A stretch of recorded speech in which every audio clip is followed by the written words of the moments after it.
I'd like to welcome the people that are not normally on the committee, and particularly the officers who've given up an evening to be here. Are there any apologies for absence other than Andy, who's substituted by Carl Doran, and Guy Granderson, who's substituted by Emma? Are those the only two, Neil? Yes, Chairman. Okay, thanks very much. Before we begin, I'd like to explain the procedure for the meeting. In other words, exactly what's going to happen when, so everybody's clear about it. When we get to the main bit of the agenda, first of all, Clive Jones will present the call-in, and he wants to take all three issues as one, which makes a lot of sense. And then Parry, Bath and John Kaiser can ask questions of Clive if they wish to. And then the committee members are able to ask questions of Clive. After that, Parry, Bath and John Kaiser will put forward the executive's response to Clive. And then if there are any additional points that the officers want to contribute, or that Parry and John want to call on the officers to talk about, then there will be an opportunity for them to do that at that point. And then, Clive, at that point you may ask questions of Parry and John or any of the officers. And then finally the committee members will ask questions of Parry, John and the officers. At that point, Parry or John, whichever you choose, will sum up the case against the call-in. And then Clive will sum up the case for the call-in. And then finally the committee will deliberate and then make its decision. And there will be three recommendations, because there are three issues within the same one. So first of all, we will vote on Appendix B, the budget one. Secondly, we'll vote on the Dinton Activities Centre. And thirdly, we'll vote on the waterproof recycling bags. Has anybody got any questions about that? Pauline, Okay. could you ask everybody to mute, because I can was hear just some about noise. to, Alison. So when you're not speaking, please can you turn off the video and the mute? And apart from the people I've mentioned, when you want to speak, or if you want to ask a question, can you put your hand up, please? You've all got a little hand icon. You just press that, and then you'll be allowed to speak, sort of in turn, in the turn in which I see. Chairman, sorry for butting in. It's Paul Fishwick here. Sorry? Sorry, who's speaking? That was Paul. Please can everybody mute, because it's very noisy in here. Yeah. Are you muted? Yeah, I don't have a hands up facility for some reason. In which case then, Paul, if you want to speak, can you put your picture on? I'll do so, thank you. Me. Yes, Okay. thank you. I'll wave back to say that I've seen you. For some reason, I've come through as a guest, and I don't know why. Ah, yes, that does happen sometimes. Anyway, we will cope, don't worry. I see that Alison is the same. She's a guest, so she might be in the same position as me. Alison, have you got a hand? Yes, Yeah, I have a hand. Yes, I can see it. But that has happened to me before. And I don't know why I always come in as a Yes, guest. I don't know. We'll cope. Anyway, before I actually begin the agenda, I want to make a statement. There has been a press release which implies that the decision about the waterproof recycling bags has already been made. That wasn't a helpful press release, but another press release has been put out to put that record straight. And it also explains the role of the Overview and Scrutiny Committee. But I want to make it clear that no decision has been made other than things about the budget. And this committee will quite independently weigh up the evidence presented tonight before making any recommendations to the executive. The role of the Overview and Scrutiny Committee is to provide independent critical friend challenge and to work with the Council's executive and other public service providers for the benefit of the public. The committee considers submissions from a range of sources and reaches conclusions based on the weight of evidence, not on party political grounds. That is the approach this committee will take this evening in considering the call-in. All right, well then let us move to item 5. Chair, can I just interrupt? It's John Kaiser here. I understand that we're going to take the issues as a block. For the presentation from Clive, does that mean that each one will require a summing up, or is there to be? No, we'll have a summing up at the end, and then we'll vote on each of the issues separately. Okay, that's a bit disjointed, I must admit, because I have a separate summing up for the rephasing of the capital budget, and I would assume that Parry and possibly whoever is doing the Dinton one will also have a summing up. Well, that's okay. You can both sum up your own bits. Okay, all right, that's fine, as long as you understand that. Thank you. Yeah, that's what I assumed you'd do. Okay. Agenda item 5 is declarations of interest. Does anybody have a declaration of interest? No? Okay, then item 6, public question time. Philip, would you like to ask your question, please? Philip Meadowcroft.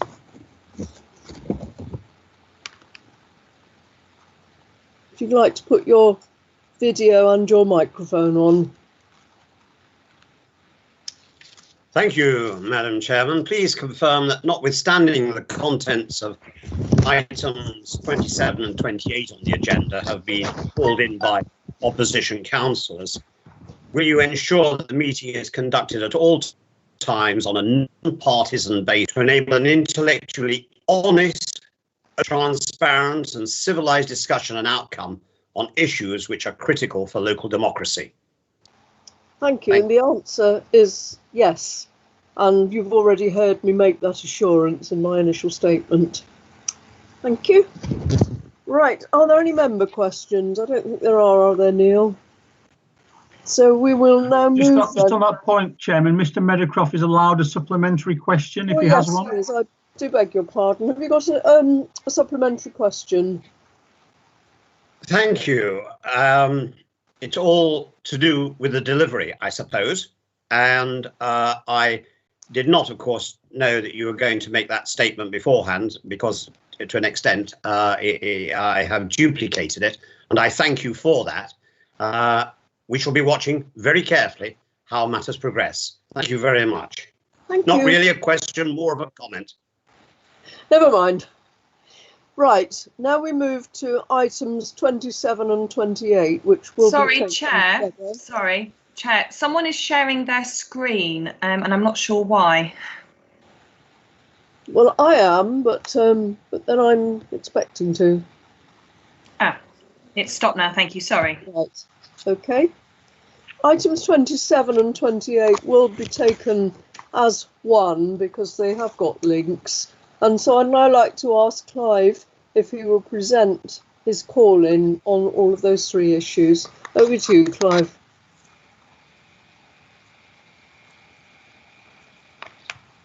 Okay, thank you very much, Chair. Can everybody hear me okay? Hopefully. Right, I'll begin.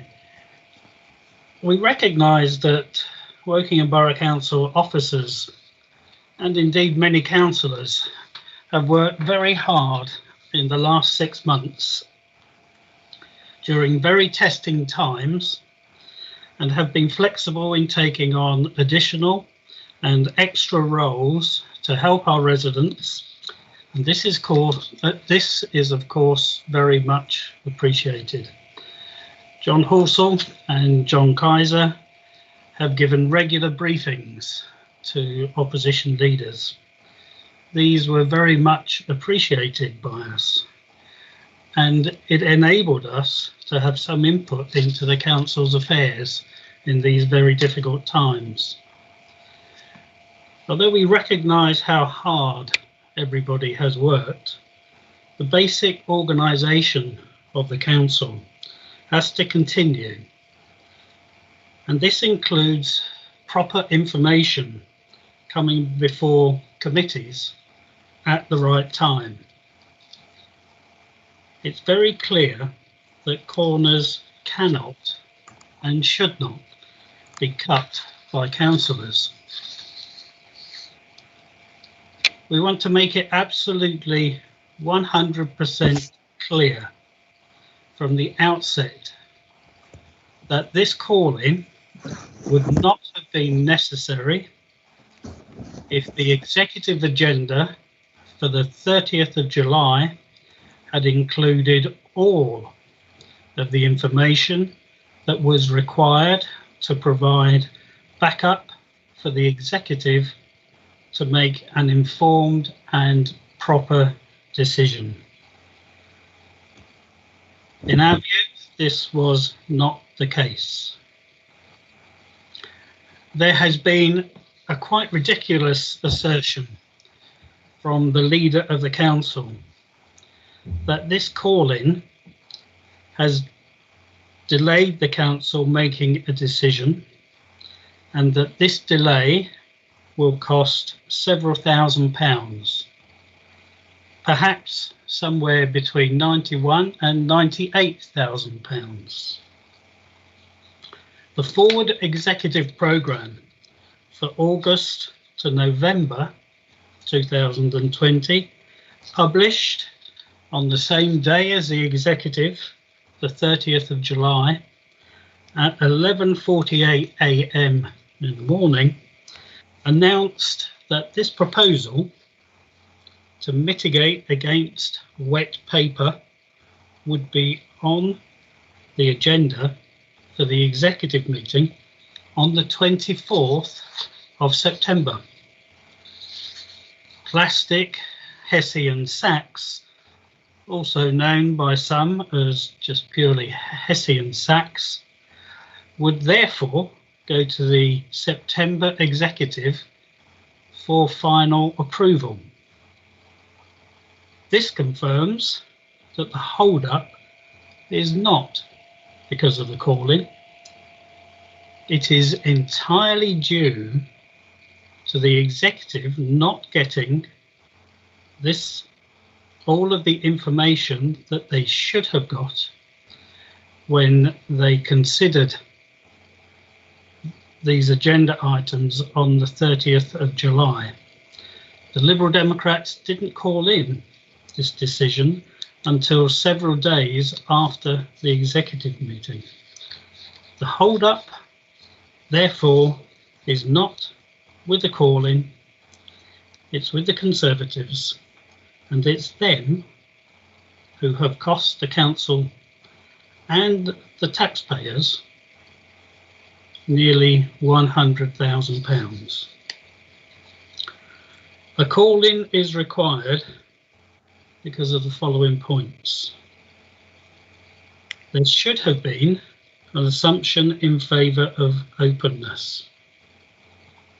With very little documentation accompanying the executive reports, it can't really be said that there is a presumption in favour of openness. Too much was hidden away and not revealed to the executive or to the public. There should be clarity of aims and desired outcomes. With the lack of information on the effects of changes to the capital programme, there is no clarity of aims and desired outcomes. What is the effect of delaying a dementia care home? We don't know. And more importantly, the executive members didn't know when they had their executive meeting on the 30th of July. When the executive makes a decision, details of the options which are taken into account and the reasons for the decision will be recorded. Sadly, not all the options and consequences of the decision were looked at by the executive. A simple example would have been, what's the effect on residents of delaying the dementia care home?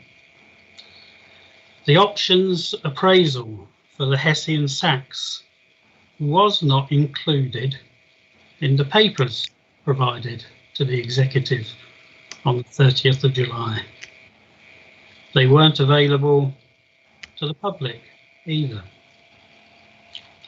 I was horrified when I learned 2 days before the executive meeting of the 30th of July that the executive member for the environment hadn't seen the options report. Why on earth not?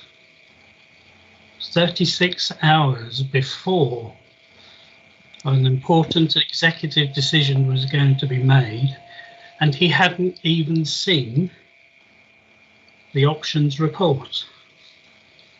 There has to be due consultation and the taking of professional advice from officers. Where was the detail of this? It should have been available to the executive. In the case of the plastic Hessian bags, the options report by consultants for officers was not shown to the executive member and wasn't shown to other executive members prior to the 30th of July. So I would ask why that didn't happen. Considering the capital monitoring report presented to the executive, of course, we agree the capital programme has to be regularly reviewed. So it was right that it came to the executive on the 30th of July. But there was no scrutiny of the scheduling of the capital programme, rescheduling of the capital programme. Why not? What are the impacts of the delays in the capital programme? What is the financial cost to the council of these delays? Will there be any additional charges from postponing any project? There was no detail of any of this reported to the executive. What are the social effects and what are the impacts on other council services? None of this information was available to the executive. So how could they make a properly informed decision at their meeting on July the 30th? Rescheduling of the capital programme has included building a new dementia care home. There must be effects of not doing this. Shouldn't this have been to the Health Overview and Scrutiny Committee? Should there not have been a report from the Director of Adult Social Care on the possible effects of delaying the building of the dementia care home? 2. Enhancements to the council's housing stock. Again, there must be effects of not doing this. What effect does this have on our tenants of delaying it? Where is the report from housing officers on the effects of this decision? 3. Adjusting homes for disabled residents. Just imagine the impact of delays here.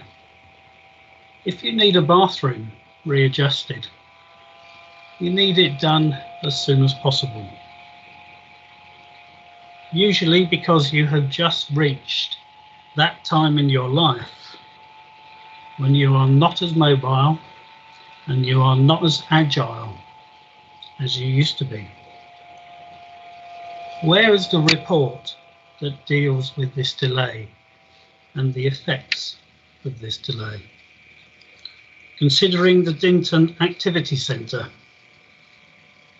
where is the comprehensive report that explains why an extra £600,000 is required for this project? Is any of the money being used for any other project that has overrun? What has this got to do with Addington School? It's good that the centre is going to be more environmentally friendly, but which committee has considered these extra projects? Surely one of the committees should have looked at this. We have suggested the creation of a climate emergency overview and scrutiny committee. This would have been a good place for this project to be discussed. As we don't have this yet, perhaps it should have been discussed by the Overview and Scrutiny Management Committee. Plastic Hessian sacks. As far as the plastic Hessian sacks are concerned, there are many issues that we are not happy with. The agenda for the executive was published on the 23rd of July. It would be natural to assume that the executive member leading such an important project has seen all of the papers and approved all of the recommendations prior to the agenda being published. Not so in this case. Even as late as the 28th of July, 36 hours before the executive meeting, the executive member for the environment hadn't seen the options report. Now we know this because some Liberal Democrat councillors had a briefing with officers on the 28th of July.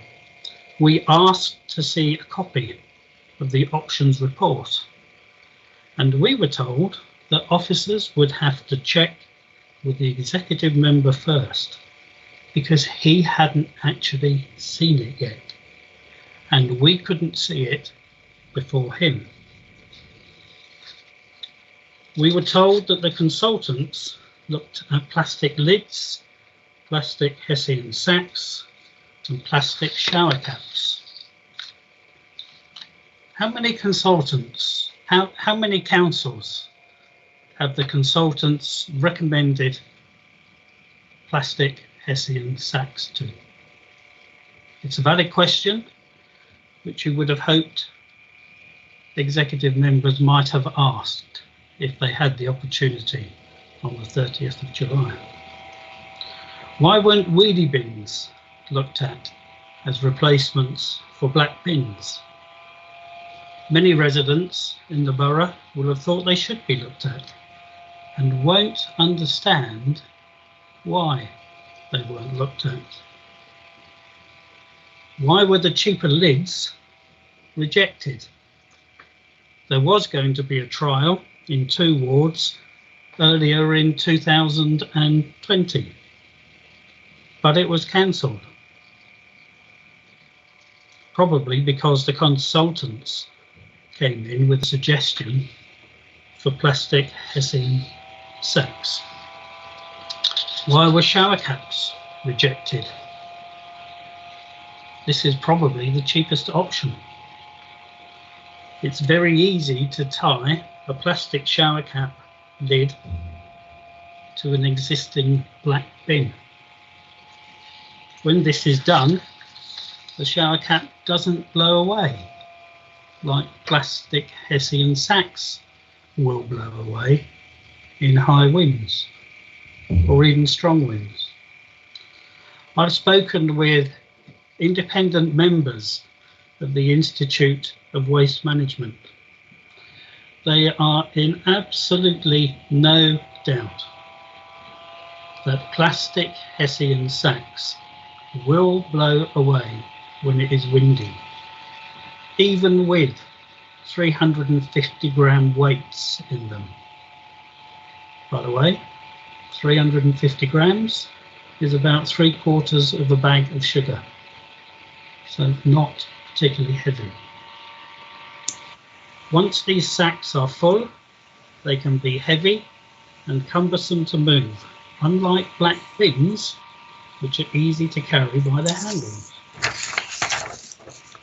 So the sacks will be dragged by residents across drives, pavements and roads, and that will mean that they can tear and that they probably won't last for 5 years, but the consultants are saying that they will. I've been told by members of the Chartered Institute of Waste Management that plastic sacks will tear pretty easily. We all remember the green waste plastic Hessian sacks. These tore pretty easily. The same will happen with these new sacks. It's expected that the change to plastic Hessian sacks from black bins will mean that it takes an extra 3 seconds to empty the bags.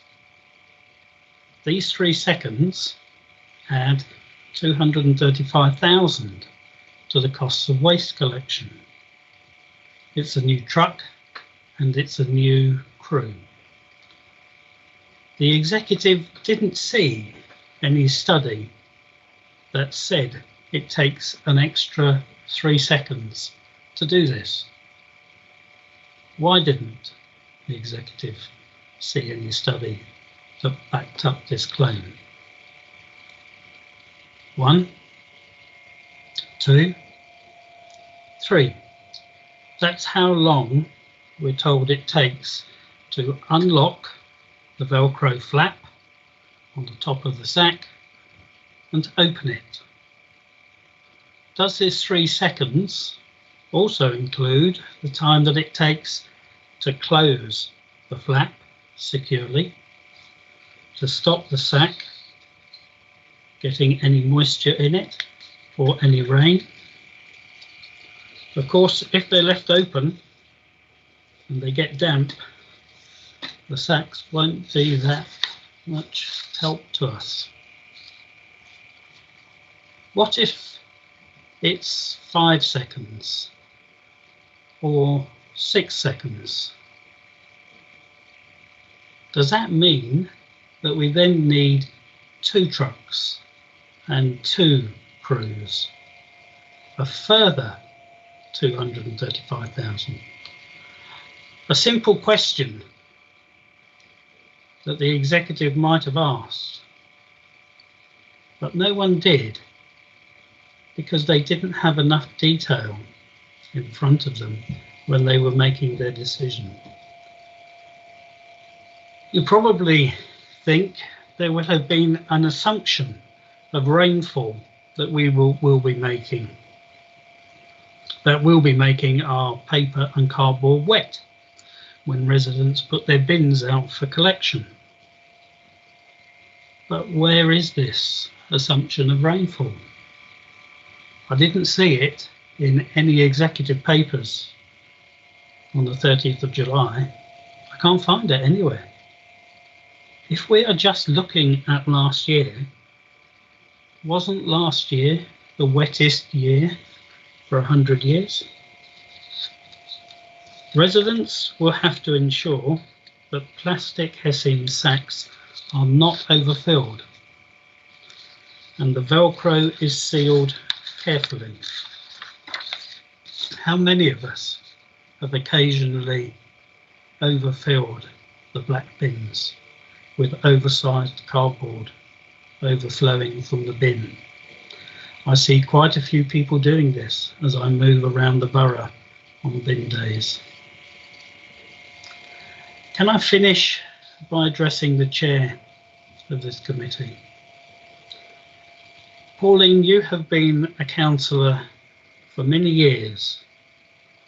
You know that when an executive decision is made without all of the facts available, that this leads often to a bad decision, which at some stage has to be reversed, and usually at some extra cost to the council, and therefore ultimately us, the council taxpayer. Pauline, when you see what was going on at the executive of the 30th of July, you must have been exasperated. I ask all members of the committee to support this calling.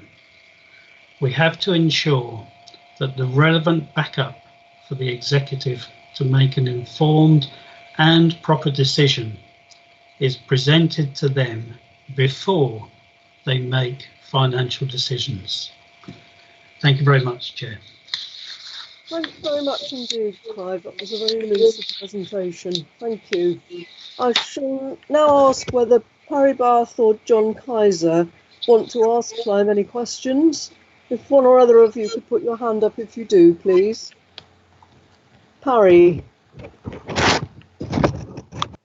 Thank you, Chair.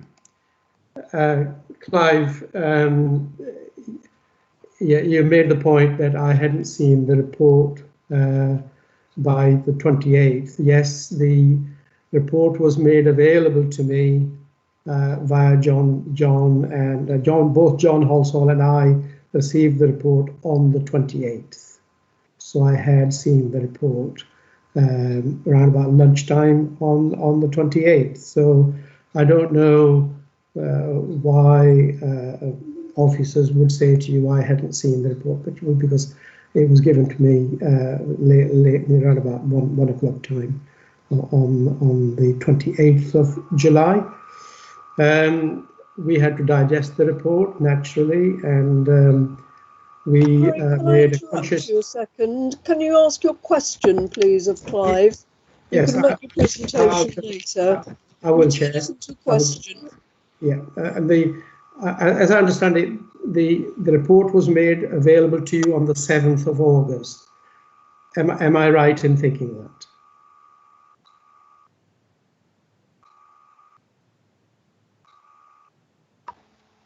Clive, I can't hear you. Yeah. Yeah, Clive? Yeah, somebody muted me there. Yes, I think you're right, Parry. It was the 7th of August. Right, okay. And so all the facts that were presented to me were available to your good self, and you've made several statements which fly in the kind of sort of wrong direction from the report. But you know, I'm pleased that you did see the report on the 7th of August. 7th of August. But my issue, Parry, is that you and other members of the executive did not see it before the 30th of July. You now say that you saw it on the afternoon of the 30th, but that report, Parry, was not in the agenda that was published on the 23rd of July, and it should have been. Well, it wasn't available until the 28th, but having said that, the main objective to be achieved at the executive was to actually ask for the funding and to be approved to buy these bags. It's not Hessian, by the way. It's polypropylene material, but that's the honest truth that we had to secure the funding because we were really worried that we would be in a position where wet weather would be upon us, and we had to purchase these sacks pretty damn quick. But when you are considering approving the funding, and it is a lot of money that you approving on the 30th, you should have had all of the details before you.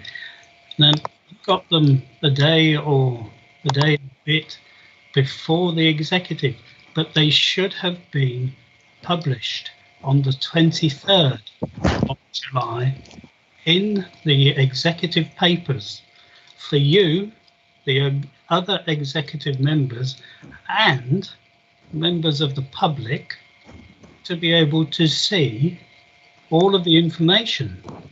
This didn't happen. That is why we have decided to call this in, because this wasn't in the agenda. Had it been in the agenda, published on the 23rd of July, there would have been no need for this calling. Harry, do you have any other questions? No, Chair. Then in that case, I'll move to John Kaiser, who had his hand up. John? Thank you, Perry. John Kaiser?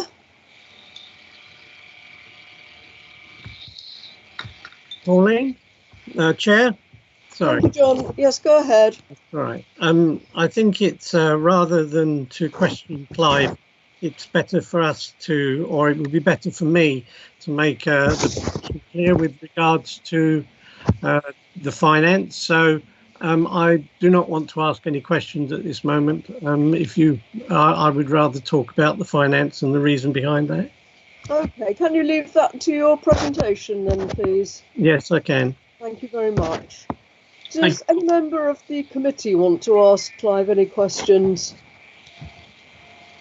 Sarah Kerr? Thank you, Chair. Thank you very much. Clive, can I just confirm firstly, for the local Liberal Democrat Party on the borough, do you have any lead areas of responsibility? I do. Environment. Okay, and can I just confirm that you do have regular meetings with officers with regards to environmental issues? I do, roughly a month, and have been doing that since I became the environment spokesman. Maybe 3 years ago, I think. Okay, and obviously you were only aware of this, as the rest of us were, when this line came up in the exec report. So you're effectively, as main opposition, you're effectively the shadow exec member for this area.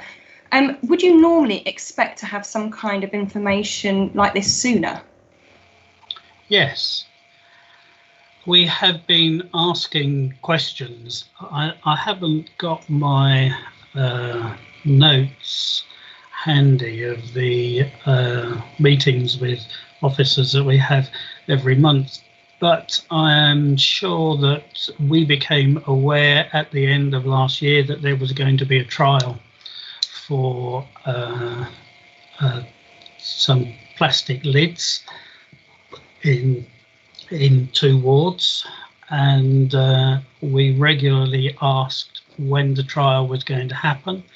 We found out which 2 wards were going to have the trial, and then in, I believe it was March, we were told that the trial wasn't going to happen, and that consultants had been engaged, and that they would be looking at some further alternatives.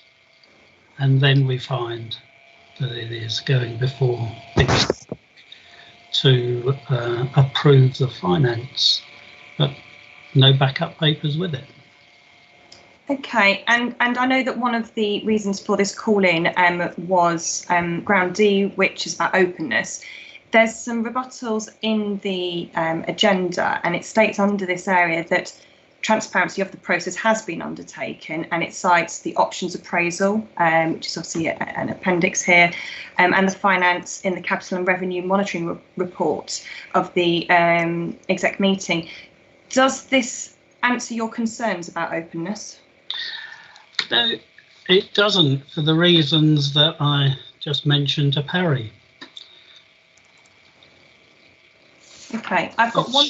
Sorry. They should have been provided with the agenda on the 23rd of July, so that the executive could make a proper and informed decision on the 30th of July. These papers became available after that, so that isn't openness. I'm not even sure if the options appraisal has been made available to the public. I'm guessing that in the fact it's in the agenda for this, which is a public document, it is in that sense. Yes, that's true. I've got one further question. So obviously this local authority, like most local authorities up and down the country, is under severe financial pressures with reserves being depleted.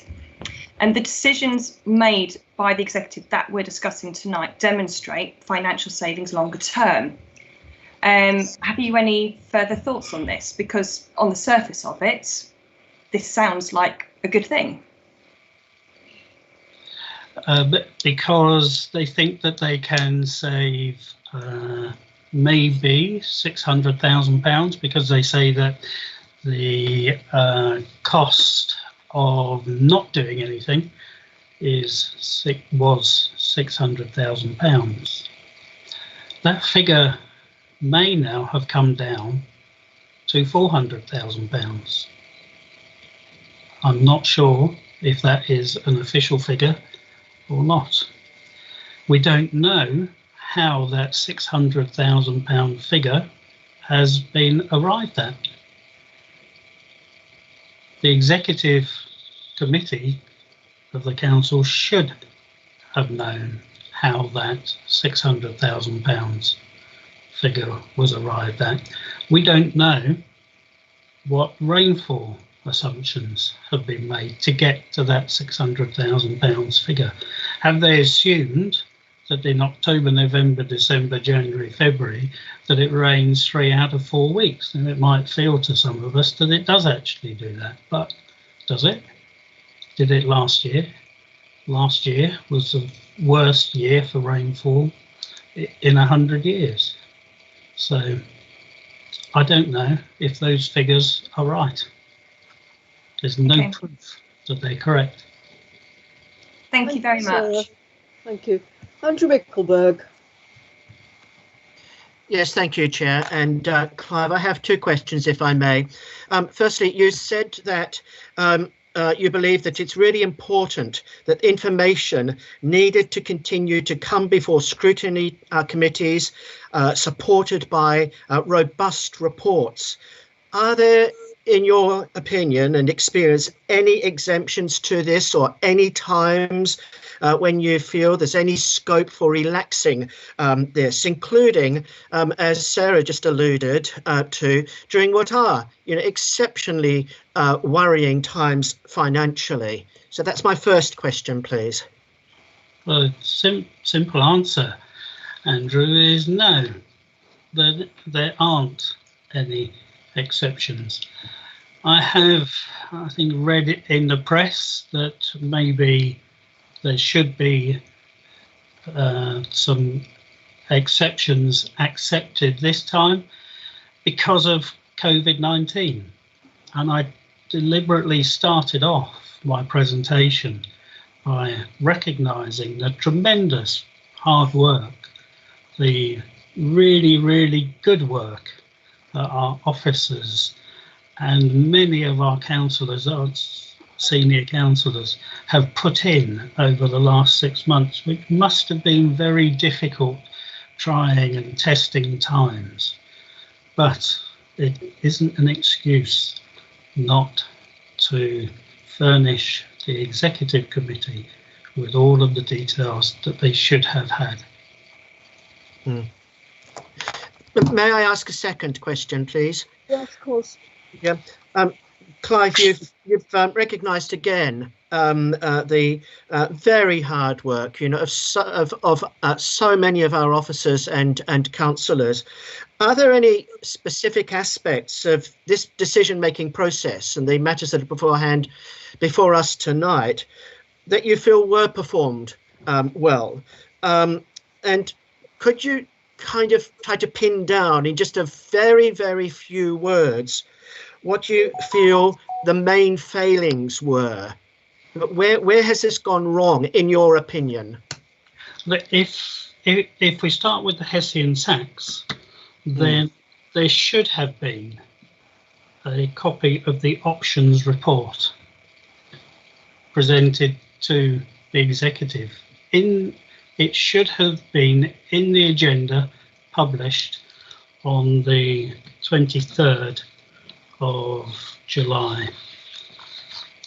Details about what happens with the delay of building up our own care home should have been in the report that was presented to the executive.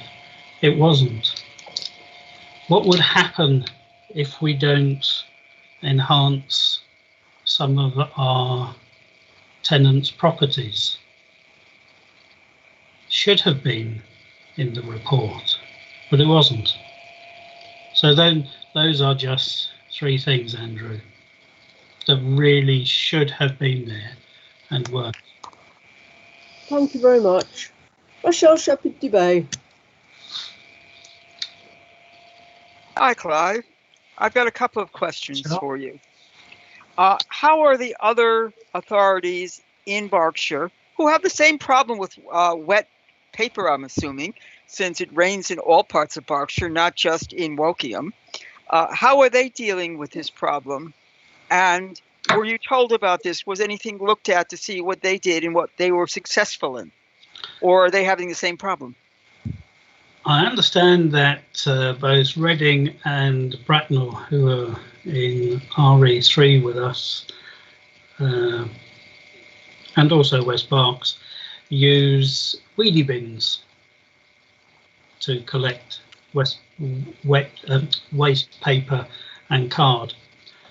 But we specifically did not look at wheelie bins. The Royal Borough as well? The Royal Borough uses lids on top of their recycle bins. Yes, maybe they do. They do, actually, because I have friends who live there. Right. I know you do as well. Thank you, Rochelle. Carl Duran. Hi, can you hear me? Yeah. Yes, hello. Hello? Hello. Just checking, because this is a new mic, so for a second there I was thinking I might not be working. Yes. Yeah, my question really is, it's one that I hope that I'm going to ask it of other people throughout the night, if they don't answer it, but hopefully in their presentations they can answer it. The call-in is about the principles of decision making in the Constitution, which says all decisions of the Council will be made in accordance with the following principles. And obviously, you've called in these three items on different principles. The one I'm particularly interested in is the one for recycling, and that principle is B, which says due consultation and the taking of professional advice from officers. I'm pretty sure everybody agrees that the taking of professional advice from officers has probably happened, and we're not going to quibble with that. But that phrase, due consultation, what do you think due consultation means in this context? I mean, who saying is going to be consulted, do you think? I think there should have been some consultation with some residents. At the end of last year, we started off, this is the council, not the Liberal Democrat group, the council started off with the intention of doing a trial. So that is a sort of consultation. They were going to do a trial in Hillside Ward, I understand, and Shinfield South. Two sizable wards, probably 7,000 houses between, or maybe even more with all of the building in Shinfield South. And that would have given us a good idea as to whether the residents were happy with those lids that were going to be trialled, and if they were effective or not. But for whatever reason, when the consultants came in, that trial was canned, and this subsequent decision to use the Hessian Sachs came afterwards. Okay, thanks. Thank you, Carl. Alison Swaddle.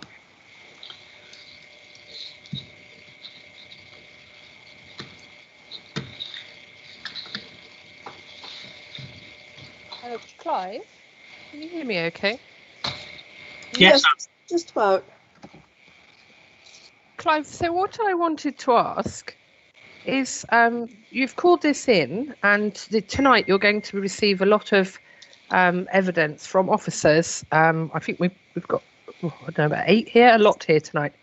So is there a possibility that once you've heard all of their evidence, you would be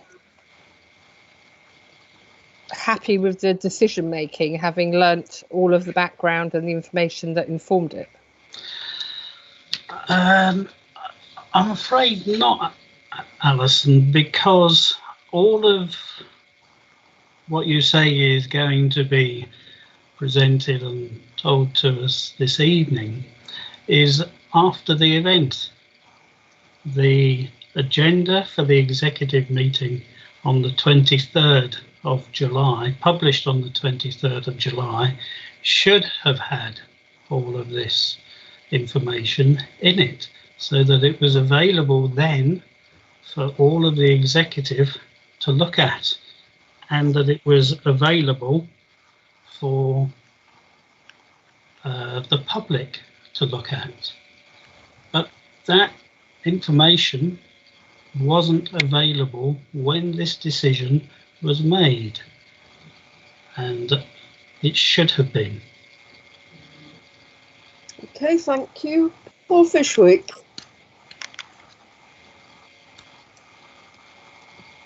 Thank you, Chairman. Good evening, Clive. Hello, Paul. We have ascertained that the waste options appraisal report was not included at the executive meeting, despite the report for the exec had actually been written a week beforehand, and that waste options report was not available. How do you think a report for the exec could be written without that waste options appraisal report being available? I don't think it can be. Is that your answer, Clive? The waste options report should have been available to the executive, should have been ready for the 23rd of July, so that it could go before the executive and so that it could be open and transparent and be available for the public to see. And it wasn't. Okay, thank you. In that report, in table 1, it lists local authorities who use a separate weighted reusable sack to contain paper and or card. From that table, would you be confident of what experience these local authorities have had on using sacks? What page is that on, Paul? It's near the front. Bear with me. I don't think mine are numbered. If you look at the tonight's agenda, yeah, it will be on page 33. It's table 1.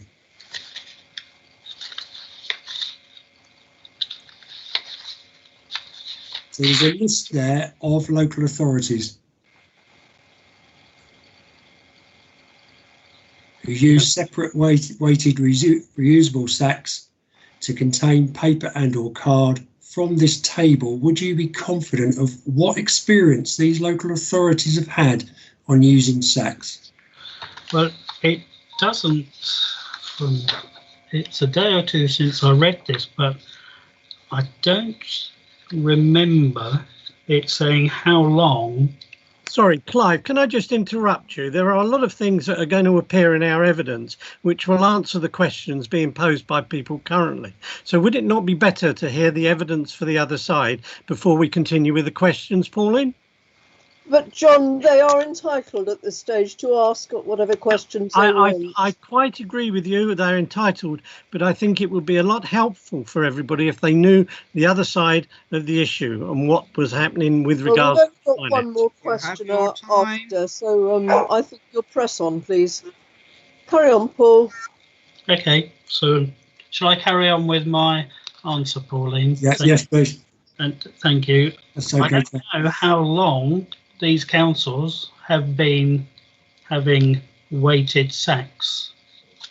So you would agree that there is no evidence there to show when they actually started using sacks? Yes. It's not there. I understand that Monmouth County Council are in the process of starting a consultation. So although it might say that they are using these sacks, I don't know if it has actually started yet. And I don't know if it started with Brentwood, Bristol, Pembroke, Carlisle. Yeah, there's no evidence in that report which says how long any of those authorities have used sacks, or if they're actually using them at the moment. Or indeed whether they think that they are a good thing or not. And it also says... Thank you. Have you finished, Paul? Yeah, I've just got one other point just to make. From that same list, could you ascertain if those local authorities had started using sacks and what they were for, and if any commingle like they do in Wokingham? No, it doesn't mention that, and commingling is a very important subject, as I'm sure you know. Thank you. Thank you, Clive. Thank you, Pauline. Thank you. Emma? Thank you, Madam Chairman. Clive, I'm sorry that you feel quite strongly it wasn't within the executive minutes, but could I just ask a couple of questions? You state it was there on the 23rd of the 7th, but surely if the consultants hadn't come back in time to give Abdul the information he needed and he only got it after, surely that's not his fault, to be honest with you, and I would have put it down to the consultants on that for the delay. And secondly, I think you're probably right there, Emma. Parry should. The other thing I want to say is that I happen to recall in my previous as councillor, which was years and years ago, seems like a lifetime, we did actually discuss with residents what they were looking for, and it was a absolute no to wheelie bins, and that's what came back. But I have to admit that wasn't in my time as a councillor now. No. As you say, that might have been years and years ago.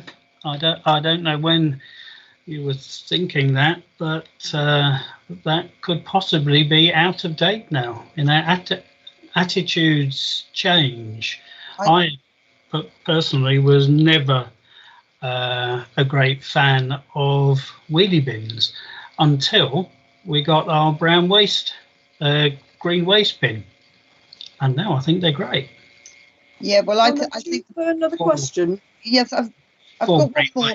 Well, it's not really a question. It's just to say that the Royal Borough of Windsor and Maidenhead don't actually use lids. They actually do use wheelie bins for everything.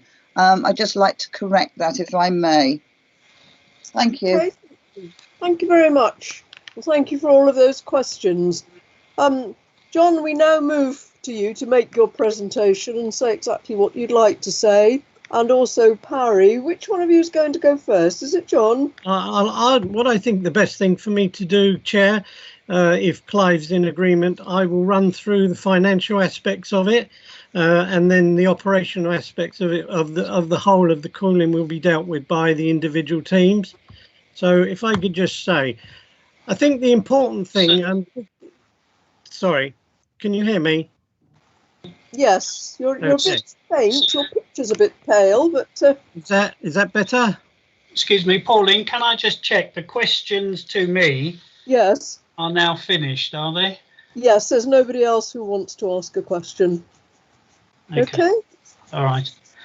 Can I just finish answering Emma's question? The real. I beg your pardon. I thought you'd finished. Carry on.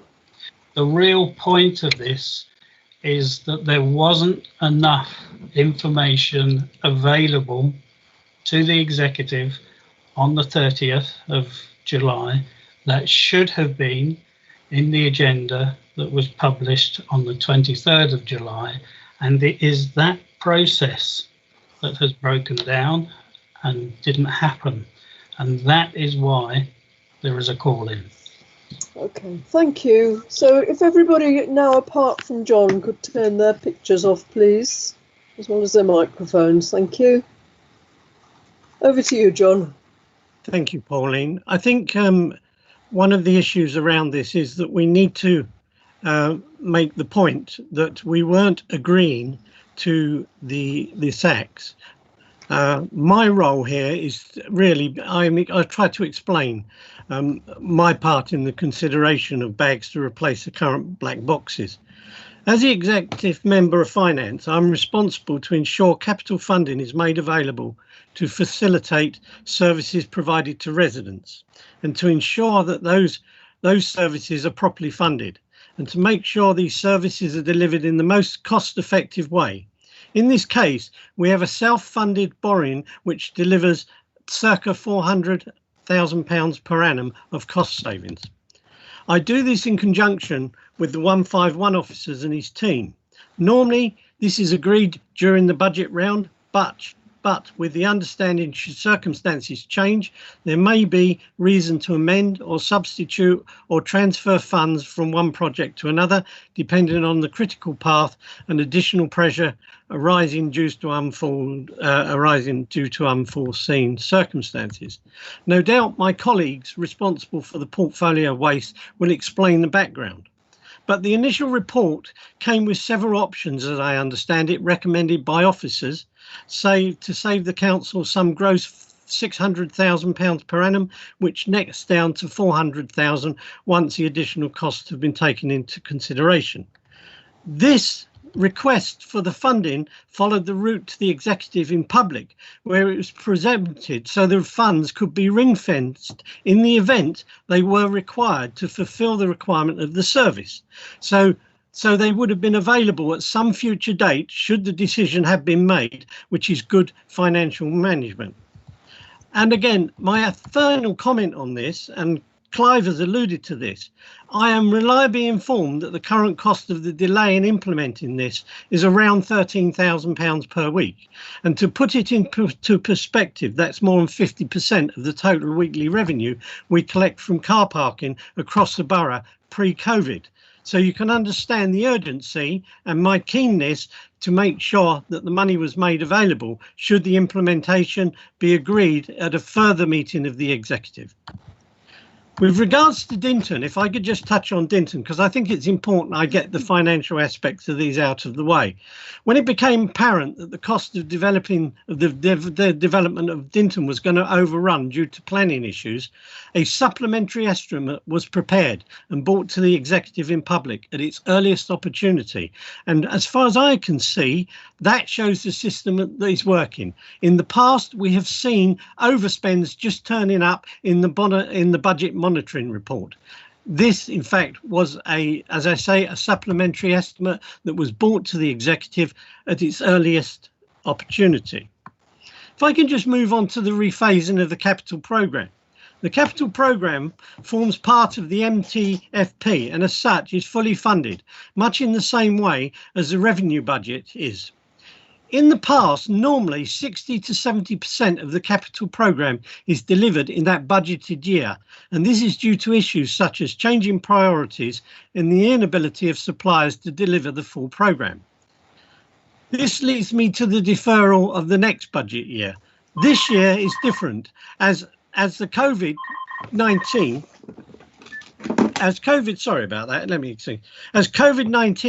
caused house builders to stop and developers to ask for the deferral of SIL and S106 payments due to the inability for them to build and sell homes. This meant that we would have had an unfunded programme, which would have been, and as such, by having an unfunded programme, it was I was approached by the 151 officer, and it was agreed that we would actively rephase these parts of the budget capital programme in discussions with the heads of various departments in the council to ensure that the programme which required priority, the programmes which required priority continued to be delivered, as nobody wants half a road or a school delayed which was actually required for pupils to attend in September.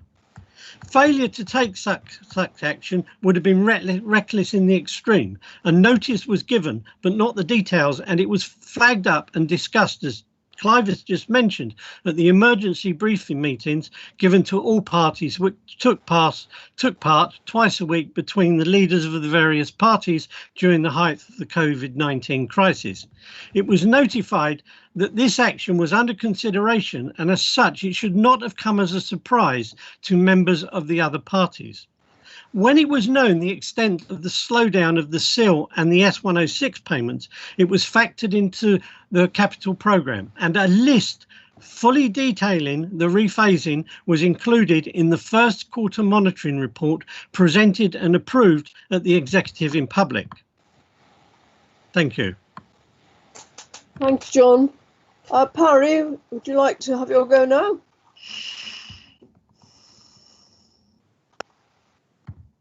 Certainly, Pauline. I'll do my best. Go ahead. Just bring up the relevant piece of paper in front of me.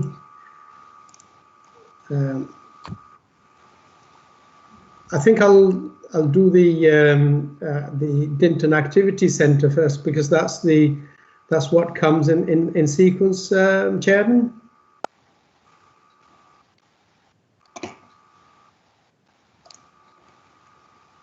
Is that okay, Chairman? Can you hear me? Yes, fine. Just carry on. So I'll use the excuse me.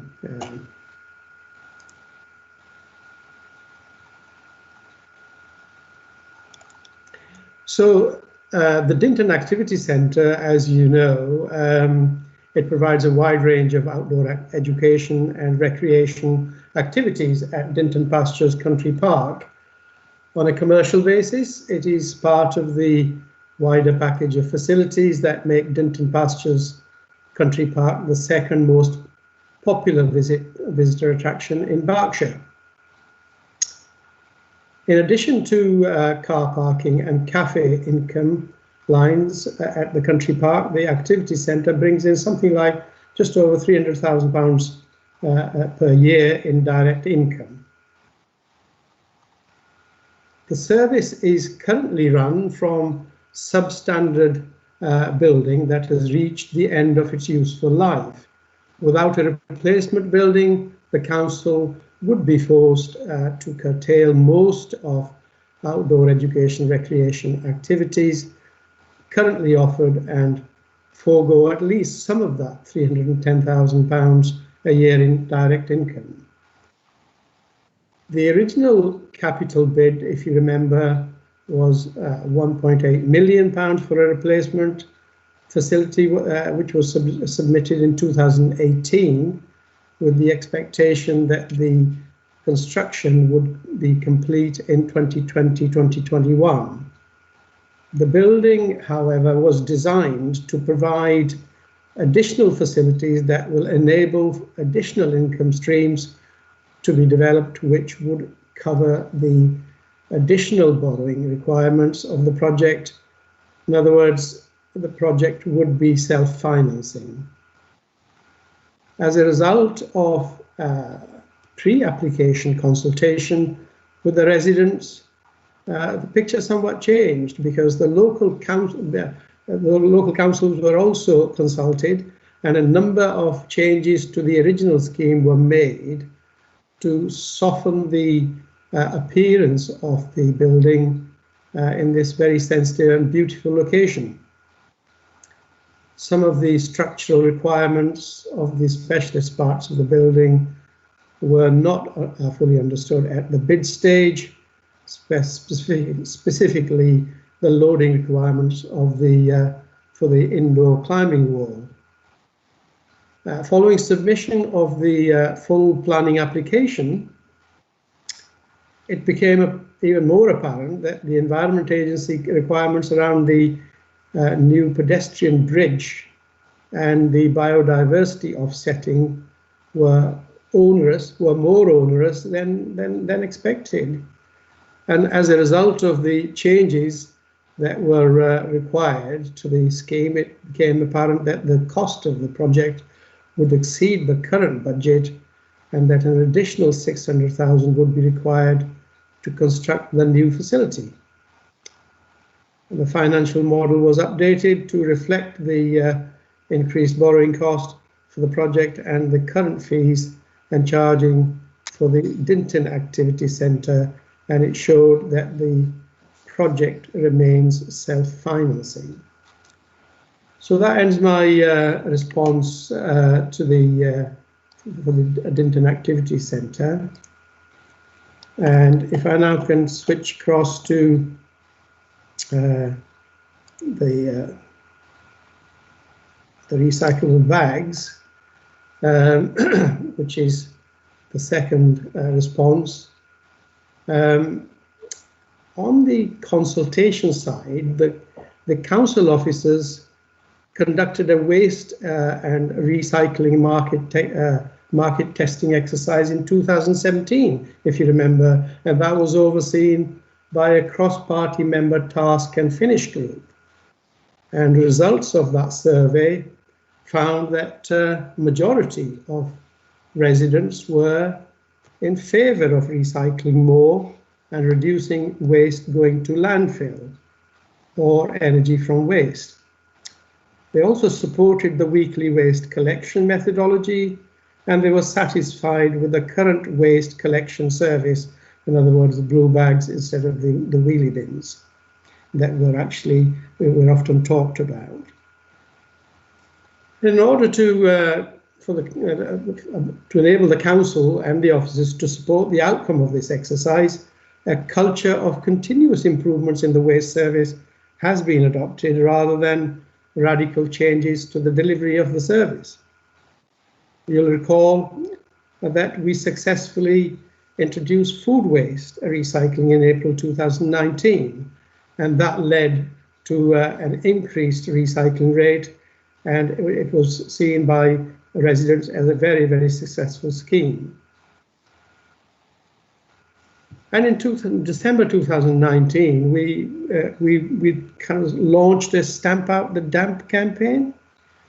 And a number of the council meetings, questions were asked and answers were given to the Stamp Out the Damp campaign, and press releases were done to highlight to residents the issue of wet paper and to explain the associated financial and environmental impacts. The campaign was supported by town and parish councils and included practical tips to keep paper and card dry by stacking recycling boxes, covering boxes with something waterproof, and putting them out on the day of the collection rather than the night before. This campaign had some benefits, but a long-term solution was required to ensure the paper material was kept dry and would only have a minor change to the existing collection methodology. The overall waste disposal policy would remain unchanged. So we followed a process, and given the impact of wet waste on both the environment and the council's finances, it was important to identify and implement a solution to this significant issue. And our officers and myself commissioned the Resource Futures to assess options to reduce the impact of wet paper. And the final report was issued in late July, which included testing of the bags by council officers. there was no intent to hide anything. A report was scheduled for the July executive to simply ensure that the financial resource for bags could be secured and the onward process would be followed. And of course, the decision to implement the bags would be taken in September. That's coming up on 24th of September. So the July executive was purely to ensure that the financial resource for the bags were available. And how do we mitigate the wet paper? The proposed waterproof recycling bags represent the most appropriate option which respects the outcome and consultation exercise, with the only change being the receptacle. Instead of a black box, it would be the waterproof recycling bag.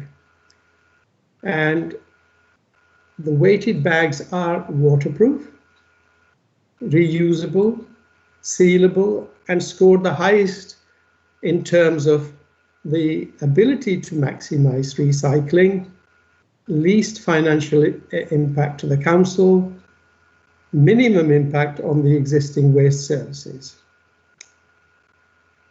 And in the event of further and more radical service delivery change to address any issues, a full consultation with residents would be required, as this will conflict with the outcome of the 2017 exercise. Finances, Clive mentioned the 600,000 figure. The cost would be in the region of 600,000 for a full year to deal with the wet paper issue if we did nothing. And it would also impact the recycling rate by approximately 6%. The 600,000 is calculated by the cost of disposing the wet paper and card, plus the loss of income for the sale of the recycling. The cost of implementing this scheme will be around £197,000 a year, which is significantly more beneficial than if we did nothing. In other words, the cost would be 600,000. And therefore there's a net gain of £403,000 per year. There will be an additional vehicle which has been calculated in the yearly cost, and it is expected a further 980 tonnes of recycling will be gained due to educating residents, as well as an extra 20 litres of capacity as compared to the black boxes. This will ensure and enable additional income to be realised in the region of £98,000 per year.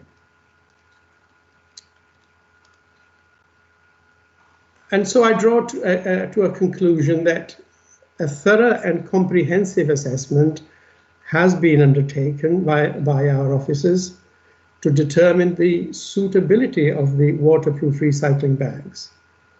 And that decision will be made in September 24th. The proposed bags are the best option to keep the paper material dry, has minimal impact on the customer, and financially is the best option, as assessed by our consultants. And the call-in today has inevitably delayed the ordering of the waterproof bags when the time comes, once they're approved in September. And I rest my case there, and I'm happy to answer any questions, and our officers are here to support me in answering the questions. Thank you. John Parry, do you want to ask any of the officers to speak? They may have, Andy might wish to add something about the Dinton Activity Centre, and the three officers, that's Chris Trail, Peter Bowerstock and Richard, may have something to add to what I've said already. So that's Andy Glenister, Peter Bowerstock and who? Andy Glencross, Chris Trail and Peter Babstock and Richard Bissett. Okay. And, right. Well, I will. Pauline, from my side, Graham Ebers and Rob will probably want to talk to the finances. Okay, that's fine. And just to remind the committee that after those officers have spoken, then it's just Clive that can ask questions of them, or Parry and John, before we move to the committee members. I notice one or two of you have got your hands up, but your turn will come. Right, can I turn to Andy Glenister then, please? Hi, Pauline. Hello, Andy. Go ahead. I was just going to say what a great job Parry did, because I don't actually have anything to add to his briefing. It's pretty much covered everything as far as I can see. I'm happy to answer questions if anything else comes up. But we'll Parry's covered everything. We'll come to those in a minute then. Thank you. Chris Trail. Good evening, everybody. Hello, Chris. Hello. I just have a couple of things to add, and I'll certainly then pass to the technical experts of Pete and Richard. I think just a couple of things to say about it's not my place to talk about the political, but my place is to talk about the reports and the work that the team have done. I think Parry is quite right in terms of access to the report. And I think the only follow-up to the detail of the report was yet more detailed background in terms of background information. But the going back and forth, I'll leave that to the rest of the political debate to go on. I think it is important to say that there was a lot of information in that report to enable information to go forward about the resources that would need to be available. And in terms of a process that we need to then therefore take, we need to ensure as a council that we are financially prepared for an implementation process, which we will now be doing. Some of the technical information that is about the options around that, and I fully appreciate that some of this was before my time, before having the opportunity and privilege to now be working at Wokingham. But I would say my own knowledge and understanding of the process that has been conducted to date is true. There has been a lengthy consultation process, and I fully appreciate that there will always be an expectation that we can do more around consultation, and that's a good practice thing that we will take forward in every decision-making process that we make. However, the officers were very thorough about making sure that we try and include our community. And I don't want that nugget to be lost this evening, because we do respect that our community's engagement around the consultation process needs to be recognised, and therefore we try and arrive at the correct options. However, the implications of this are quite extensive in terms of the impact of water on our recycled material has continued to be problematic. And within the industry standards, there are a number of issues that do shine out, that there is no one perfect option. In terms of the lids, yes, they are a cheap option, but they do blow away. And that was some of the consideration taken for the option appraisal. And the shower caps, completely understand Clive's point about if they're fastened and so on, but they have less durability than the bags that we are looking at this evening. In terms of with weight, we are told that they will have a greater capacity for wind. Now, many of you will have seen over the past few days that there is no one perfect resolution to this, and we've been experiencing some bad weather, and that that has been a consideration. Hence the weighting of the bag. The boxes face the same durability issue because during cold weather and extreme weather, they also crack. So my point is that it was the composite analysis, which I'm sure that Pete and Richard can go on to explain, that the consultants took an overview. I don't think any of that work that I wasn't party to the work with the consultants, but I don't think any of the work that they did was actually then bolster one particular option for any other reason than to try and give us a holistic picture of what we can achieve. I'll let Pete go on to talk about the implications for the contract at this point in time, in terms of whether there was a wheeled bin option or not. But what I will say is we are all on, many authorities are all on a waste and recycle it journey. And I think it's learning from each other, which a number of people have mentioned this evening. We need to recognise that we are in a very much a moving feast nationally in terms of the national waste strategy. And any of these things can change. And I think what was good and is great about this, the work which has been highlighted this evening, is that there are options that we can move on in terms of this is a medium-term part of the journey, and there will be further work done as a long-term options for our authority, as well as being part of the RE3 partnership going forward. So we will continue to engage our community and members along the way and take learning from other authorities. And then I'll pass to Peter and Richard should they wish to say anything else to add at this point in time. I really appreciate the opportunity to speak this evening. Thank you. Thank you very much indeed, Chris. Peter, have you got something to add? Yes, Madam Chair, members, colleagues. Yeah, just to reiterate, I'll just give some background, and Richard's going to talk about the report itself. If you look at, we're in a position last autumn where we were losing significant amount of paper. I know you referenced, Clive referenced West Berkshire. They have open boxes and they lost all their paper as well. The difference is that they don't collect it commingled. They just lost their paper.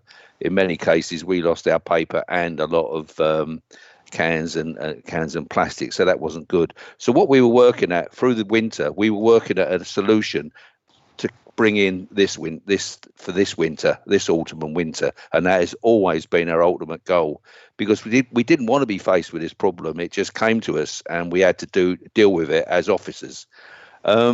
We then worked through the winter to see what options we could, and Clive is right about the trial. We did look to implement a trial with lids, but what we found was it would just have delayed. What would have happened if we'd have done that trial, and it would have been a disaster. We would have lost at least 6 weeks of time where we could have been. So what we decided to do is go down the consultants route and consult industry experts to do that.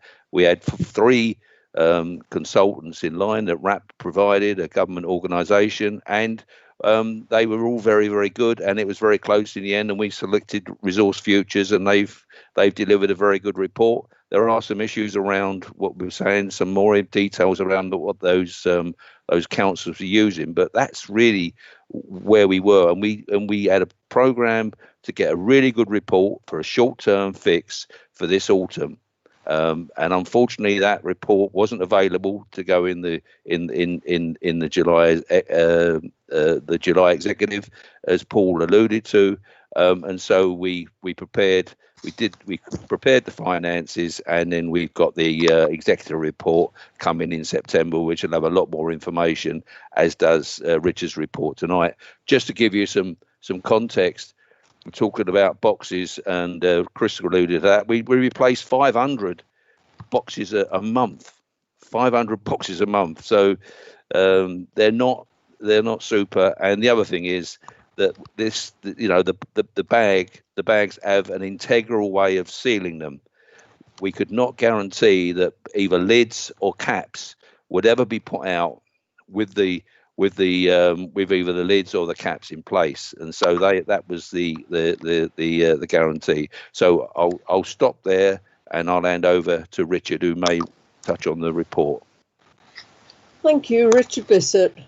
Madam Chair, thank you very much indeed, and other members and colleagues. Just like to echo what Chris and Pete were saying in terms of what the journey we've actually been through, and that's reflected in the report which has been put together and submitted to you. All in all, it's a robust journey that we've gone through. We have checked to ensure that the right decision has been made or will be made in regards to the outcomes, It's absolutely critical to understand the position that we are in currently and to do something about it to ensure that we are fixing going forward. And it's also to take into account a number of issues such as, residents and also the weight of the bags. I know there was a concern about wind, and it was interesting the last couple of days with the storm that's just breezed through. I was driving through a local authority that had wheel bins with communal recycling, and quite a few of them were on the side with recycling out.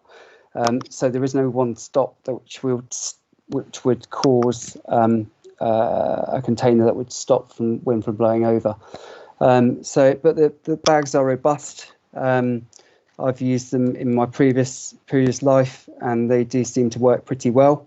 I've also used boxes and lids, certainly at Bracknell, and we were always replacing those lids because they became lost or damaged, especially in the colder weather where they became brittle, and we were forever replacing those. So yeah, in summary, it's a journey that we've been on just to make sure the right outcome is set, and that's. I will hand back to you, Madam Chair. Right, thank you very much, Richard. Graham, do you have anything to add? Yes, thanks, Pauline. I'm going to try my best to avoid duplicating what John Kaiser has said, because I think he covered the points really well. What I particularly want to address as best I can is Clive's primary concern, which is one of lack of transparency and detail contained in the report. So I will try to go through those and explain those as best I can in the context of the Council's current constitutional framework. So they taking each in turn. So let's start with the reprofiling of the capital budgets. In any year, we have done this. So every year, we approve a whole programme, and we know almost immediately, once we move into delivery, that things will, because they were always going to be over 2 years or even 3 years anyway, or because of practicalities of mobility, they were always going to span over 1 year. And therefore, it would be wrong to pretend it was a 1 year programme and therefore monitor and report against a 1 year programme. So every year we do this, and as John has said, probably about 30 to 40% has been reprofiled into the following year. So that is common standard practice at this council. And I would say we probably went a bit further this year, set aside COVID, which we'll come to in a minute, but we probably went a bit further this year by laying it all out in an appendix and explaining whether it was COVID related or not. So this is normal practice for the council. It's the usual level of transparency. In fact, it's greater than previous year because we put a separate appendix in place rather than just show a capital programme with a 1 and 2 year phasing. So I would say that is no less transparent than any previous year. In fact, it's more transparent. Furthermore, what I would say is this work is done in collaboration, close collaboration with the service. So if there's any financial impact or service impact, chances are it wouldn't happen in the first place because we wouldn't want the negative financial and service impact. But we know that, like I say, some of these service imperatives are greater than others. And in particular, we had COVID that changed service imperatives. So taking the particular point, quoted several times by Clive, was the dementia care home. Well, actually, we working with the service, we quickly found out that there was preliminary work needed in year 1, so the lion's share was going to fall in year 2 anyway.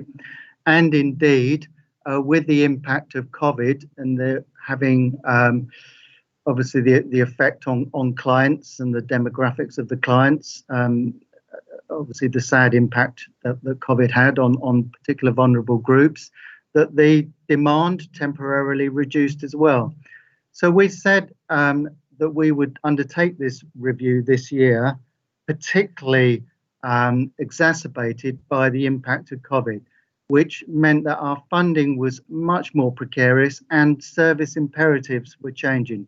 So I just wanted to stress that the capital profiling was probably more transparent than in previous years, was more necessary than in previous years.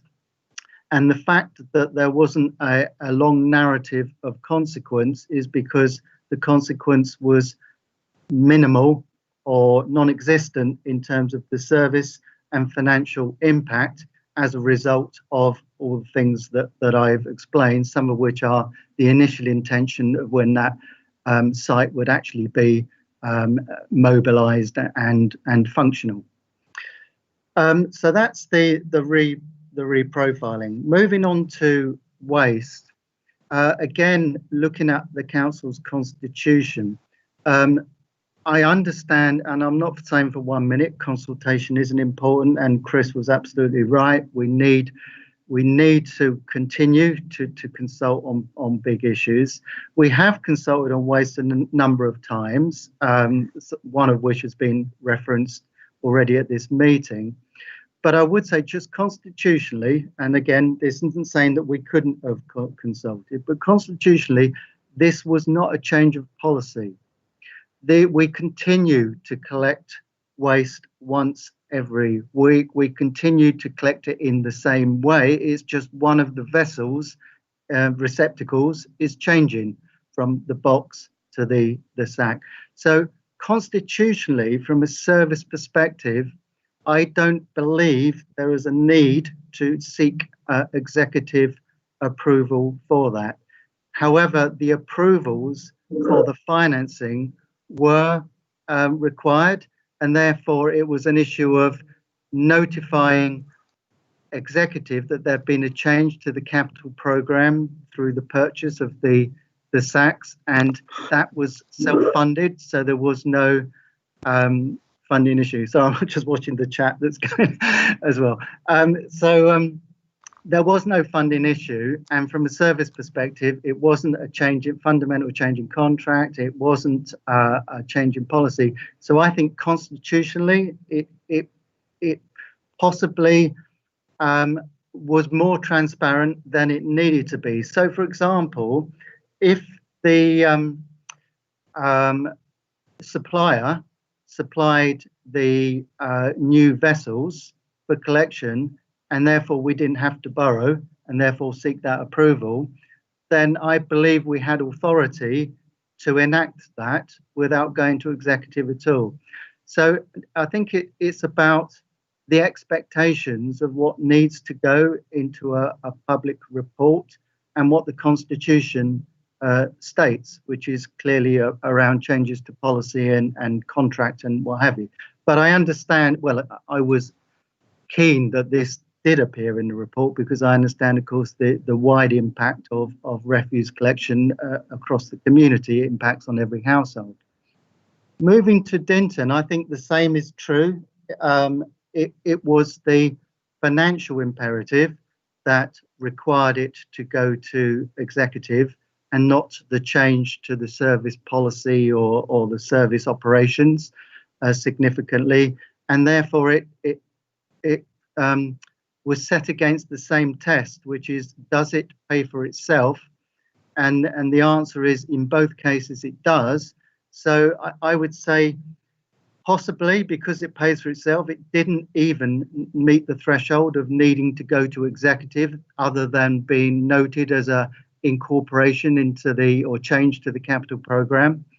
But it was put there for reasons of transparency and openness, which obviously has provoked this meeting, but it was intended to at least put that in the public domain, even though I think, strictly speaking, neither Dinton nor the waste needed to go in the public domain for that formal support. I'm saying this from a constitutional perspective, not an opinion about what should be consulted on and what the public should be involved in, and what indeed various parties should be involved in. I would also reflect on the fact that if my interpretation is correct, then the important thing is that the lead member was properly engaged, and Parry has already said that he was working with officers in the commissioning of the consultant, and therefore would have been appropriately engaged in the undertaking of specialist advice. So I have been in this organisation whereby reports have been considerably longer and had tones of appendices attached to them explaining everything like the rainfall and different variations of rainfall and what have you. And I've also recognised that it's more digestible to be brief and to the point and rely on the specialist's summary. And I think that, and that's what we obviously did in this case, obviously in the context of what was absolutely necessary in terms of a public approval and a publicly agreed approval. And as I say, I don't believe either Dinton or Waste were of a substantial, well, they weren't a change in policy and they weren't a substantial change in the contract. Obviously, it's open to interpretation whether a change in receptacle warrants the public approval given our current constitution. Maybe that's something you'll be considering. I'm speaking, I'll make it clear again, from what I believe to be the constitutional perspective and not a personal opinion about what should or should not be made public. Thank you very much indeed, Graham. Does Bob Watson want to add anything? Bob? Good evening all, Chair, councillors. Nothing really much to add to what Graham's already said. I could probably enhance the detail around the capital reprofiling. It happens every year, as well as being good for budget monitoring purposes and allow us to monitor more accurately. It also gives my Treasury team a good idea of what our financial borrowing requirement would be in the year. I would never borrow for the entire programme until I've done a reprofiling exercise anyway. I know borrowing is something key to most members' hearts. Okay, thank you very much, all of you. It's now Clive's turn to ask questions of either John or Parry or any of the officers, or all of them if he wishes to. So over to you then, Clive. Thank you very much, Pauline. I do have a number of questions, as I'm sure you're not surprised. I want to start off with a question for Graham. Graham, I completely agree with you that there needs to be a reprofiling of the capital budget. It is necessary. I said that in my presentation. But what didn't happen at the executive on the 30th of July was that it didn't cover the consequences of not doing things. You've actually just confirmed that, because your words were, it's the narrative that was missing in the capital programme section. I entirely agree with you. The narrative was missing. It should have been there. Now, you might say that because the changes were only 100 million or whatever it was, 107 million, that wasn't necessary. But I'm afraid I don't agree. Recognising your opinions that you've just many of your opinions that you have just expressed are on constitutional issues. Again, I don't agree that the executive didn't need to see the details of the changes to the waste collection. It's not just a financial decision. Waste collection is an absolutely huge issue to the vast majority of our residents. And Then you said that Dinton didn't need to go to the executive because it's just 600,000. You didn't use the words that that's not material, but that's the inference that I get from that. And I think in these times, these straitened times, 600,000 is actually quite a large sum of money. But let me get to some questions for you. Looking at page 19 of the agenda, what's the extra cost to the adult social care budgets of not having an older people's dementia home? I can't believe myself that there are no extra costs of doing nothing for a while. What will the personal costs to individuals who can't be admitted to this home be? I don't necessarily mean the financial cost. Graham? Yes, thank you, Pauline. Thank you, Clive. Yeah, first of all, to just clarify some points, if I misspoke or if I was misunderstood. When I said the narrative was missing, it's obviously that's what I was inferring that Clive was looking for.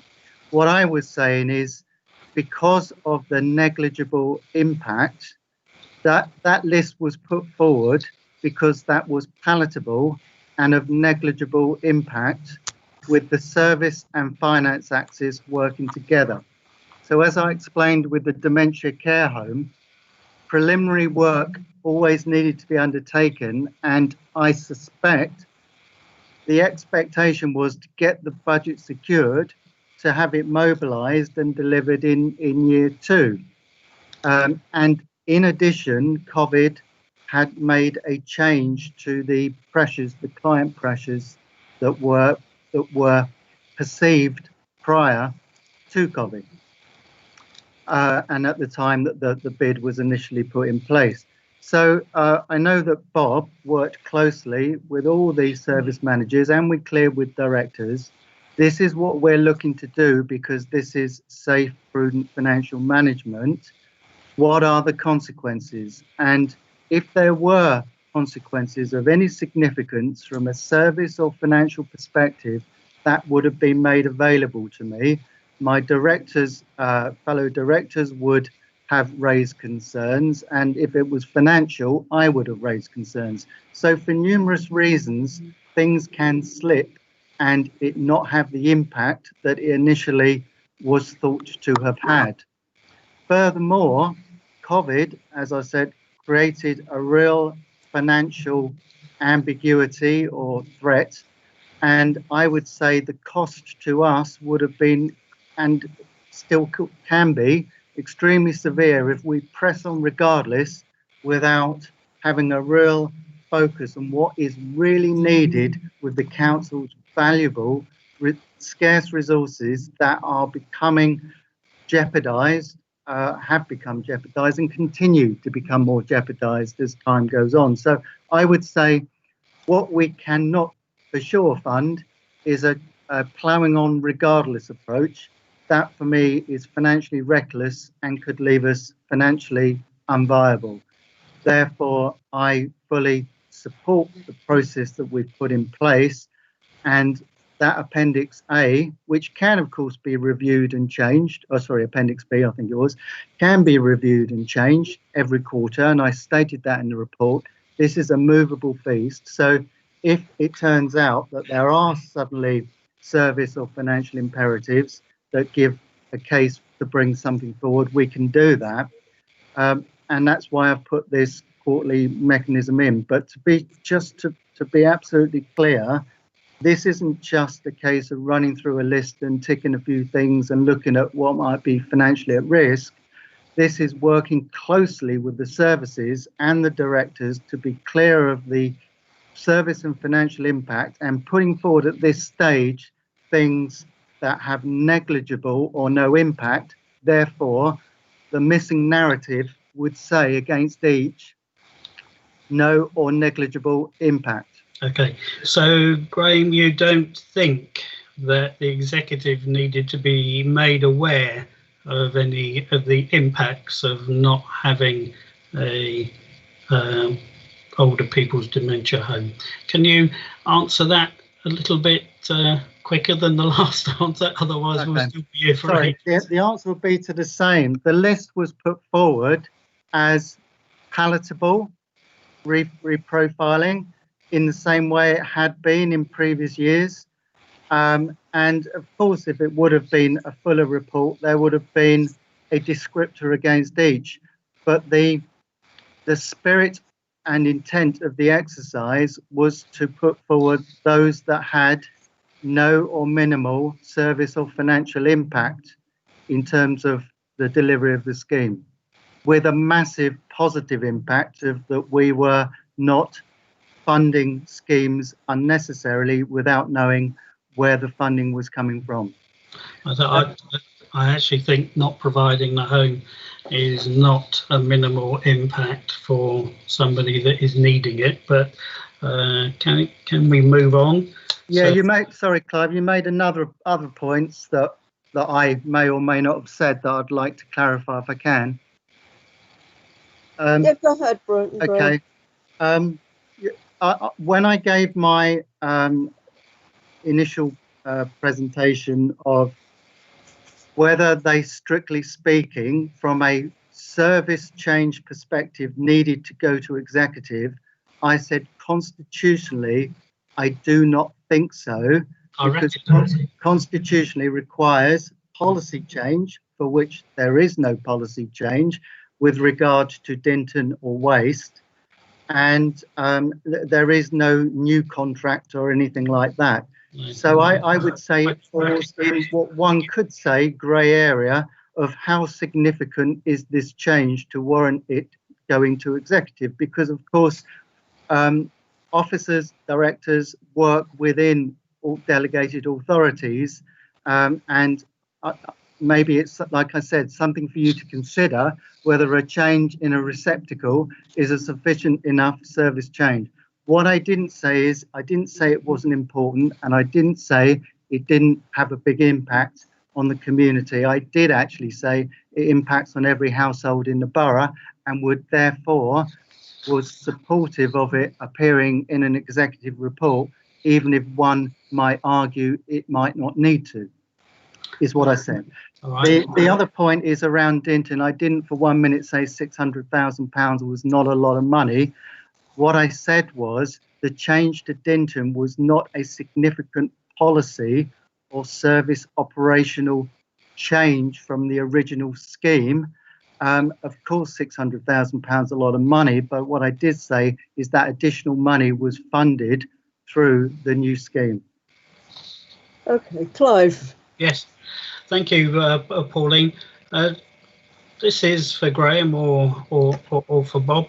Why have the costs of solar panels for Addington School been included in the extra cost for Dinton Pastures? Shouldn't this have been a separate item presented to the executive? Yeah, I can start, and Bob will correct me if I'm going off on the wrong tangent, which does happen. The solar panels, the Dinton Pastures Activities Centre, the solar panels element was a separate executive report that was considered on its own merit around the additional costs of the climate emergency work to bring it to a minus carbon position. So it was actually, it wasn't just carbon neutral, it was minus, and the costs and savings associated with that intervention. And that went to a separate executive meeting. I believe it was the previous executive, and it was supported on its own merit, both reducing the carbon footprint, but also being self-funding through its that particular climate emergency intervention. Okay, All right, I've got some questions for Parry and for John. And the first question is, why did you allow these topics to go to the executive without the necessary financial background supporting information, including business cases and options reports? I don't know if Parry wants to answer that, or John. Which of you is going to answer? John, okay? Morning.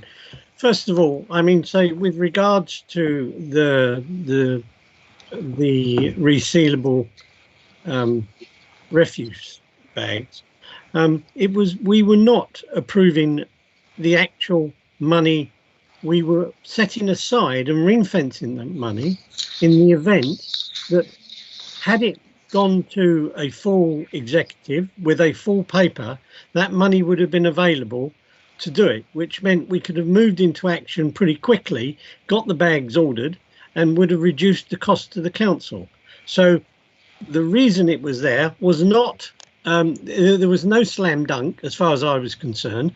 I was asked to reserve the funds to enable the council to make a saving of around about £400,000 a year, and at later stage there would be coming forward a paper which would detail the full details and would either be approved or rejected.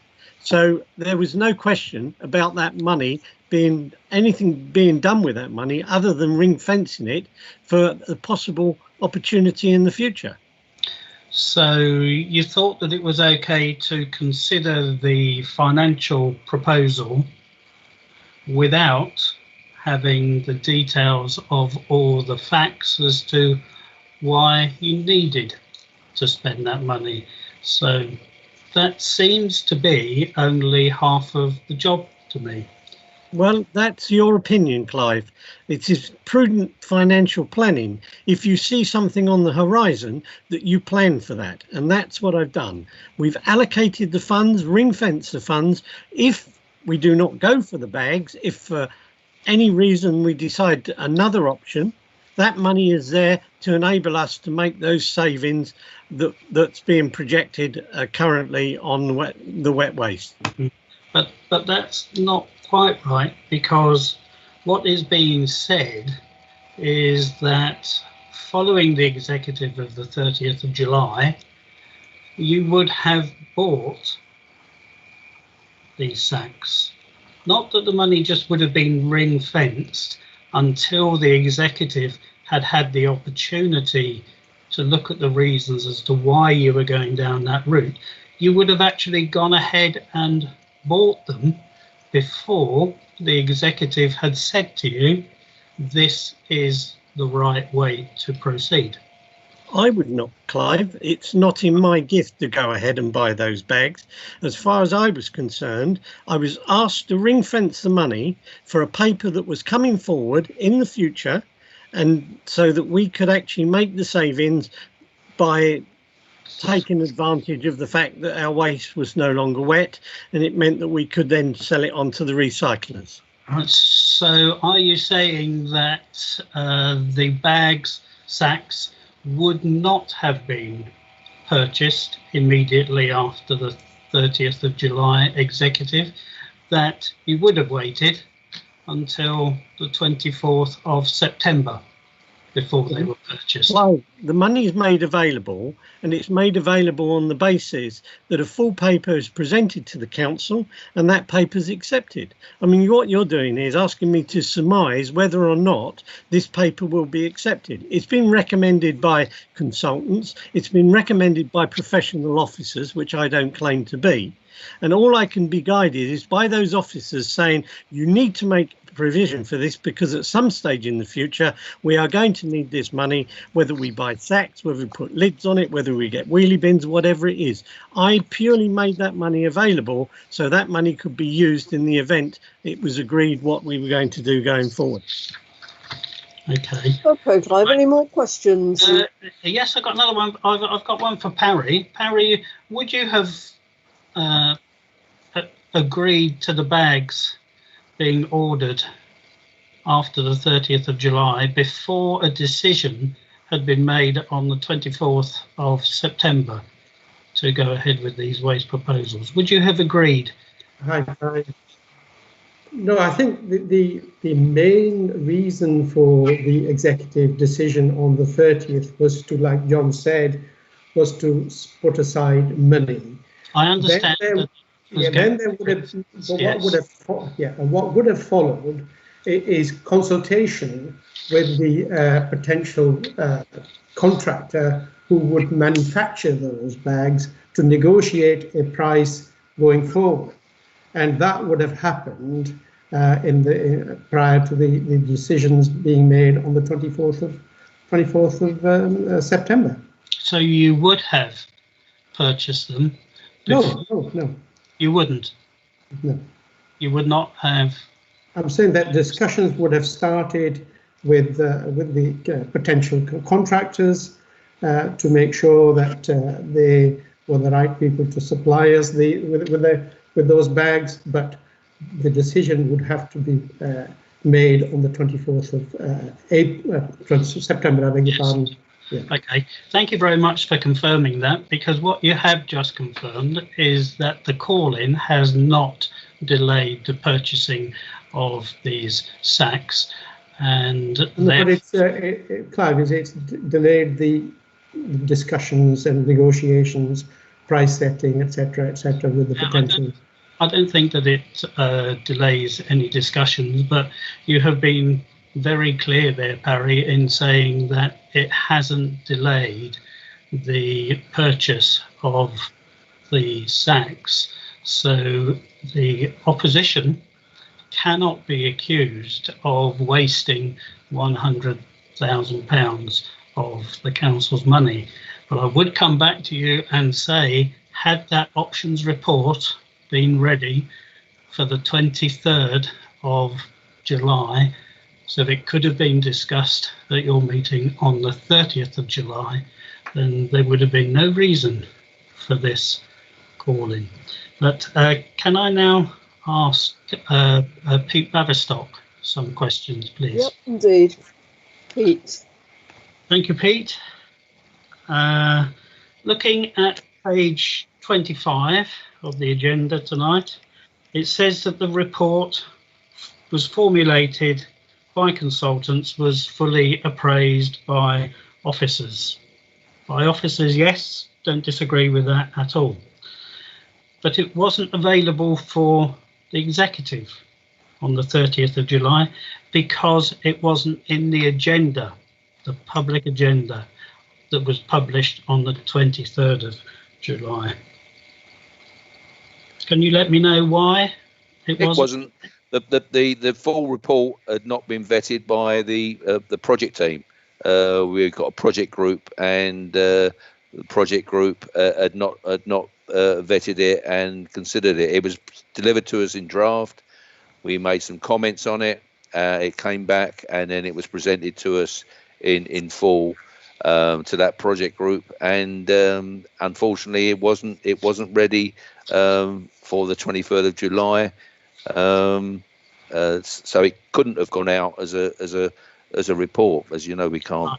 Wouldn't it have been better to have had a separate executive meeting just to consider that report, because you could have had it a week later? In hindsight, possibly yes. It's one of those things, but that's eventually the way we went was the way we decided to go. Okay, I got another question for you, Pete. Right. What evidence is there that shower caps on black boxes, black bins, requires a second lorry and crew, whilst Hessian sacks only requires one additional lorry? I haven't seen any evidence for that. It was a seconds. You've mentioned 3 seconds, yeah. And on that basis, we estimated that we would need an extra vehicle. The seconds to take a shower cap off of numerous boxes, with bearing in mind if we put shower caps on, people stack boxes higher than generally, and so basically we would have it would have taken a lot longer to get those shower caps off and empty the boxes into the slave bins than it would have done to empty the slightly larger bags, waterproof bags. I mean, these are things that we looked at even last year. We were looking at these things ourselves, but we felt that in reality we really needed some expert advice to second guess where we were and what we wanted to achieve, which was dry paper. Bearing in mind that we're losing 1% of recycling a month due to this. Okay, Clive, any more questions? Yes, I'm afraid I have still got a few more, Pauline, but I will try to be as quick as I can. So, Pete, on page 22 of today's agenda, says in the last paragraph, failure to deliver this new system by the autumn and winter months could cost the council £13,000 to £14,000 a week and 1% of recycling a month. Yeah. Why, therefore, didn't the options report go to the executive much earlier? Or why didn't we engage the consultants earlier? Because we must have known that there was higher costs for wet paper and card as far back as October, November, December of last year. Yes, we knew that, and in hindsight, yes, maybe we should have prepared to get it in. We didn't realise. I mean, one of the things that did come out was the delivery time of the sacks, which did sort of come forth as we went through the summer, and the delivery time is between 12 and 16 weeks because of the COVID problem in getting the bags delivered. So that made time more of an essence to get them in and get them out to the residents. And if you're talking about a 5-week period to get them delivered, it starts mounting up and pushing us into the through the autumn period into nearly the winter period. Okay, I don't know if this question is for you, Pete, or maybe it is for Chris Trail, but why was it decided to include wet paper recycling on the executive agenda for the 24th of September? And when was that decision made? I'll take that. I mean, because we felt that it was important for us to go to the executive and explain why we wanted to make this change. And although, as Graham said, it wasn't a policy, there was some finances attached to it. But it was something that we felt we wanted to do, and we did that as soon as the political timetable we could, as soon as we could in that political timetable. Okay, and another question. Do you know what happens to paper and card when it arrives at a recycling plant, its destination after Smallmead? Well, it goes in with our partner's paper, and it goes to the plant, and it will be sorted out. I think what you maybe alluded to, that yes, paper does get made wet and it's turned into a pulp, but unfortunately they do not. It's absolutely perverse, but unfortunately they want it dry. Firstly, they don't want to be paying for paper that is wet and heavier than it should be, and secondly, as soon as paper gets wet, bearing in mind it could take 2 or 3 days to get to European markets, it starts degrading, and the more paper degrades, the shorter the fibres become, and the less strength it has, and the less value it has on the market. Well, there is a company in Kent who you're probably aware of, who are crying out for more paper and card because they have a 24-hour recycling process where they take anybody's paper and card, and they soak it so that it becomes what is known as a soup, and then it becomes processed and becomes recycled paper. So I don't think it always has to be going into Europe when there is. I'll check that out, but I can assure you that our paper merchants want it dry. They do not want wet paper. Yeah, well, I think that the problem that we have with wet card and paper waste is the fact that it is commingled, isn't it? Isn't that the bigger problem? Because it is hard to get some wet paper or card off a piece of plastic. It is. It makes it more difficult. I said the reason that West Berkshire haven't had so much of a problem is because they only collect paper and card. But once it is wet, and I can assure you it was wet last autumn, you just couldn't separate out the cans. So not only are we losing the paper, we're losing the cans and plastics.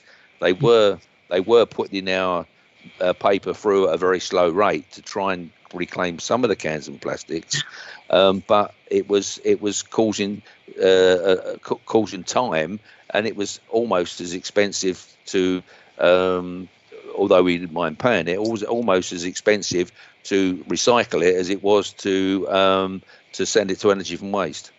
So that's where the cost was coming in.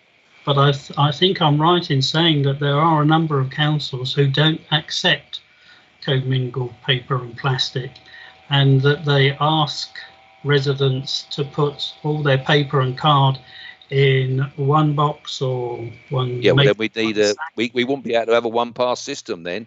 We'd have to have another compartment in the vehicle. Maybe we should have done that last year when we replaced the vehicles. Well, we've got the opportunity, you know, in the new waste and resources strategy. Then councils will have to look at that when they retender their services. This is why this solution was the best solution, because it was a short-term solution and it did not tie us in to any long-term issues when it came to renewing the contract. Okay. Right, Clive, how are we doing? Yeah, I just want to say one more thing to Parry and then I'll be finished. Okay. So, Parry, we are 100% behind you in wanting to encourage more recycling. Absolutely 100% behind you. But what we're talking about here tonight is a lack of process in bringing all of the information to the executive. Had everything been in the executive agenda published on the 23rd of July, then there would have been absolutely no reason at all for this call-in. But it wasn't. It was a few days later. So that is why we have called this in. But we are 100% behind you in wanting to have more recycling. Thank you. Thank you very much, Pauline. Thank you for the opportunity. Thank you very much, Clive, and to all of those who've spoken. Now it's up to the questions from the members of the committee, but could I ask you please not to duplicate things that have already been asked? I've got Jim Fruin first of all.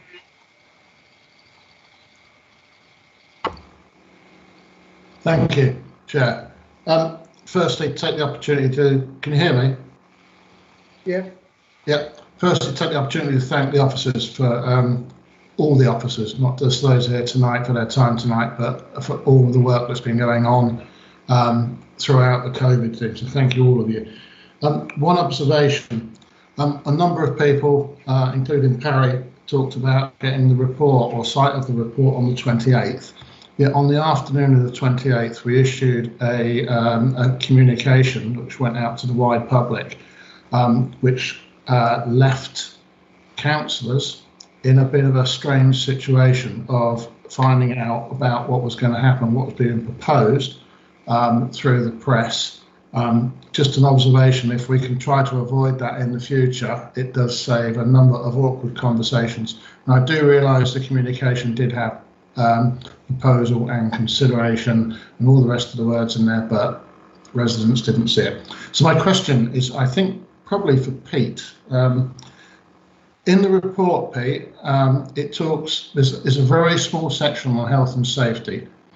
My concern is about the health and safety of residents and of the operators of the vehicles, because the boxes are open to correct lifting, two handles in front of you, bend your knees, lift it up.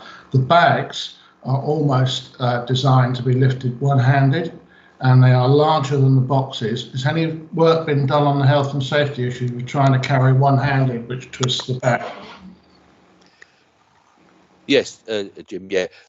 Yes, we've did a lot of work with Veolia and with FCC on the health and safety, and this was especially for the lifting.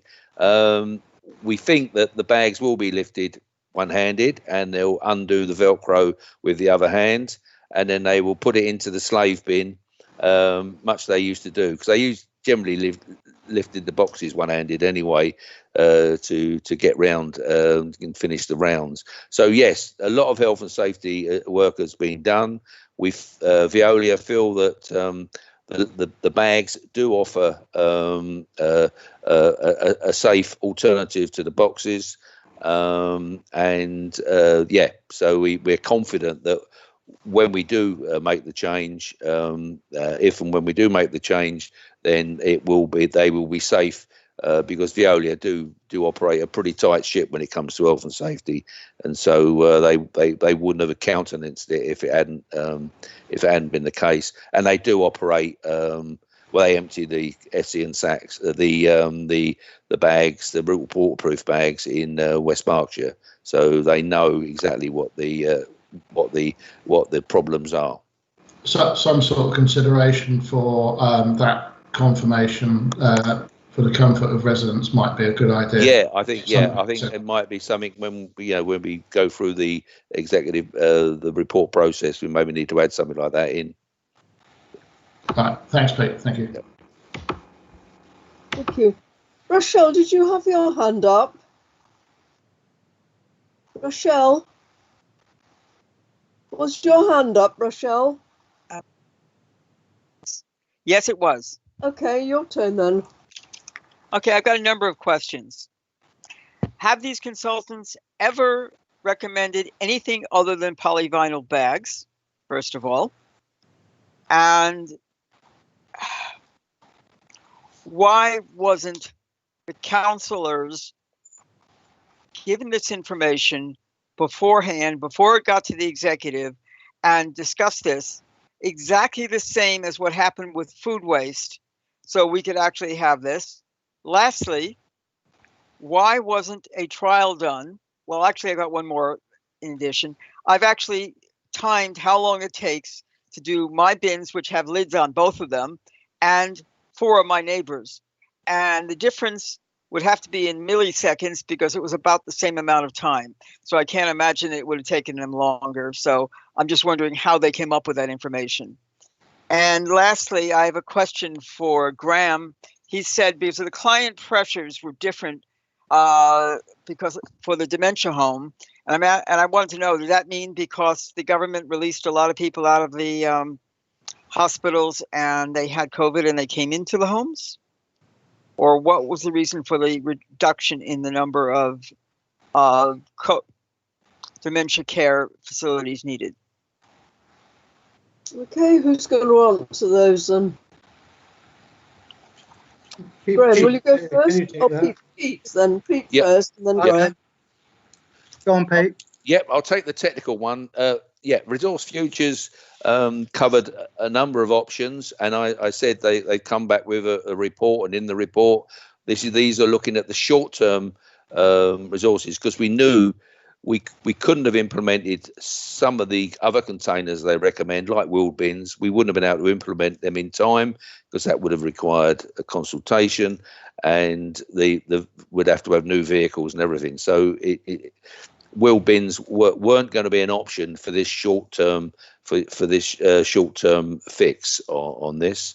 Going at the timings, I don't know, but Veolia who obviously do empty the waterproof sacks in various locations, and they do have lids, people with lids, and they've done their work on that, and they estimated that that's what we would need. For boxes with lids, we would have needed 2 extra vehicles, and the same with bonnets. They were looking at 2 extra vehicles. Okay, Graham, then.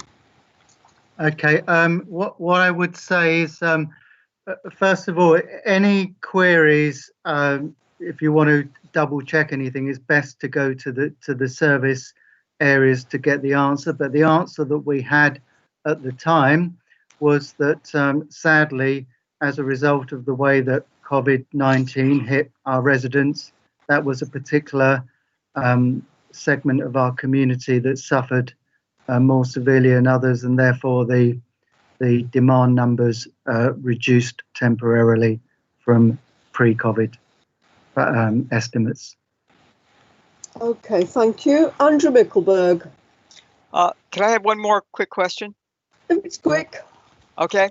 Why can't you allow residents to purchase their own wheelie bins if they want, or own bin lids to be able to use, instead of using this particular, the polyvinyl bags, which have microplastic problems shedding into the environment?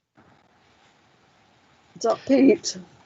Yeah, I mean, what we're careful to ensure in the borough is that everybody gets the same service. There's about 67,000 properties who are collected in currently collected in black boxes. We will want to maintain a universal service for them. We wouldn't, the crew wouldn't know where they were. If some people were having wheelie bins, some people were having boxes, other people provided bags. So it does have to be uniform. And Veolia do a pretty good job.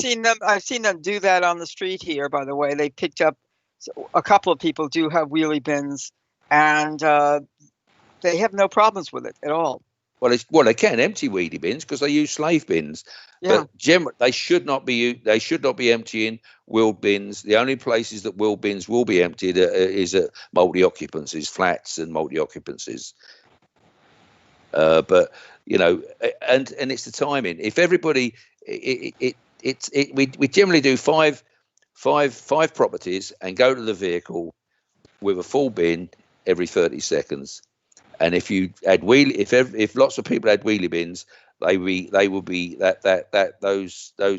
be 30 seconds per bin rather than 30 seconds per 5 properties. You multiply that across 67,000 properties, that comes out to a lot of money. Okay, thank you. Andrew. Yes, thank you very much. Listening really carefully to everybody so far this evening, nobody that I've heard has questioned the need for decisions to be made, on the 3 main matters that were before the executive on the 30th. So I don't think that's the issue. Decisions needed to be made. It does seem to me, though, that we might be attempting tonight to reach decisions on whether the right choices have been made. And again, I'm not sure that is where our focus should lie.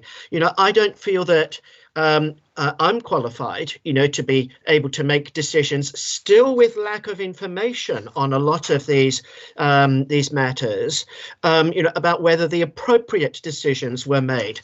But and for that reason, I think that the crucial issue here, is on process. And I take on board totally what Graham was saying. I have to, accept that Graham was saying, in his understanding, there's no constitutional requirement to go to the executive on these matters, and that officers have worked with delegated authority. I can understand that. Question, please. Yes, I will. So my question is basically, why isn't it that these matters were not referred with properly supported with all the necessary documentation, and we're still missing documentation on the rephasing? Why haven't these gone fully supported to executive, or to the other overview and scrutiny committees?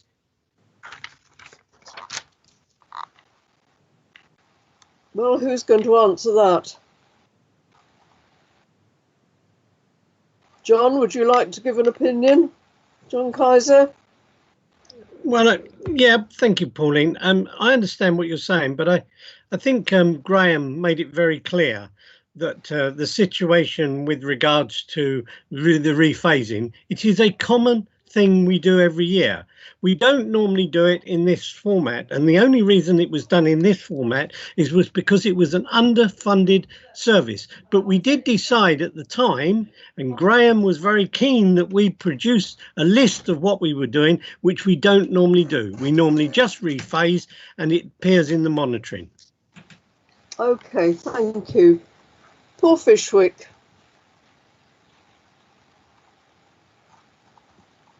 Thank you, Chairman. I'll just move on to the wet waste first. Would you agree then that if this had come to Overview and Scrutiny Committee, all these issues would have been ironed out? Who's the question to, Paul? Whoever wants to answer it. Well, can I just, I'll very quickly jump in there for the finances.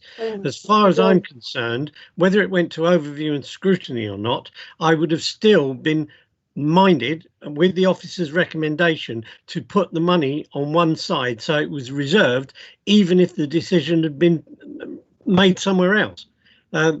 What we did on that night was to actually reserve the funds to make sure they were available, depending on, and it wasn't dependent on what decision was made. It was just that the funds were made available, which is prudent financial accounting. Okay, thank you. Sarah Kerr. Sorry, Chairman, I've got several other questions. Go on. Go on, Paul.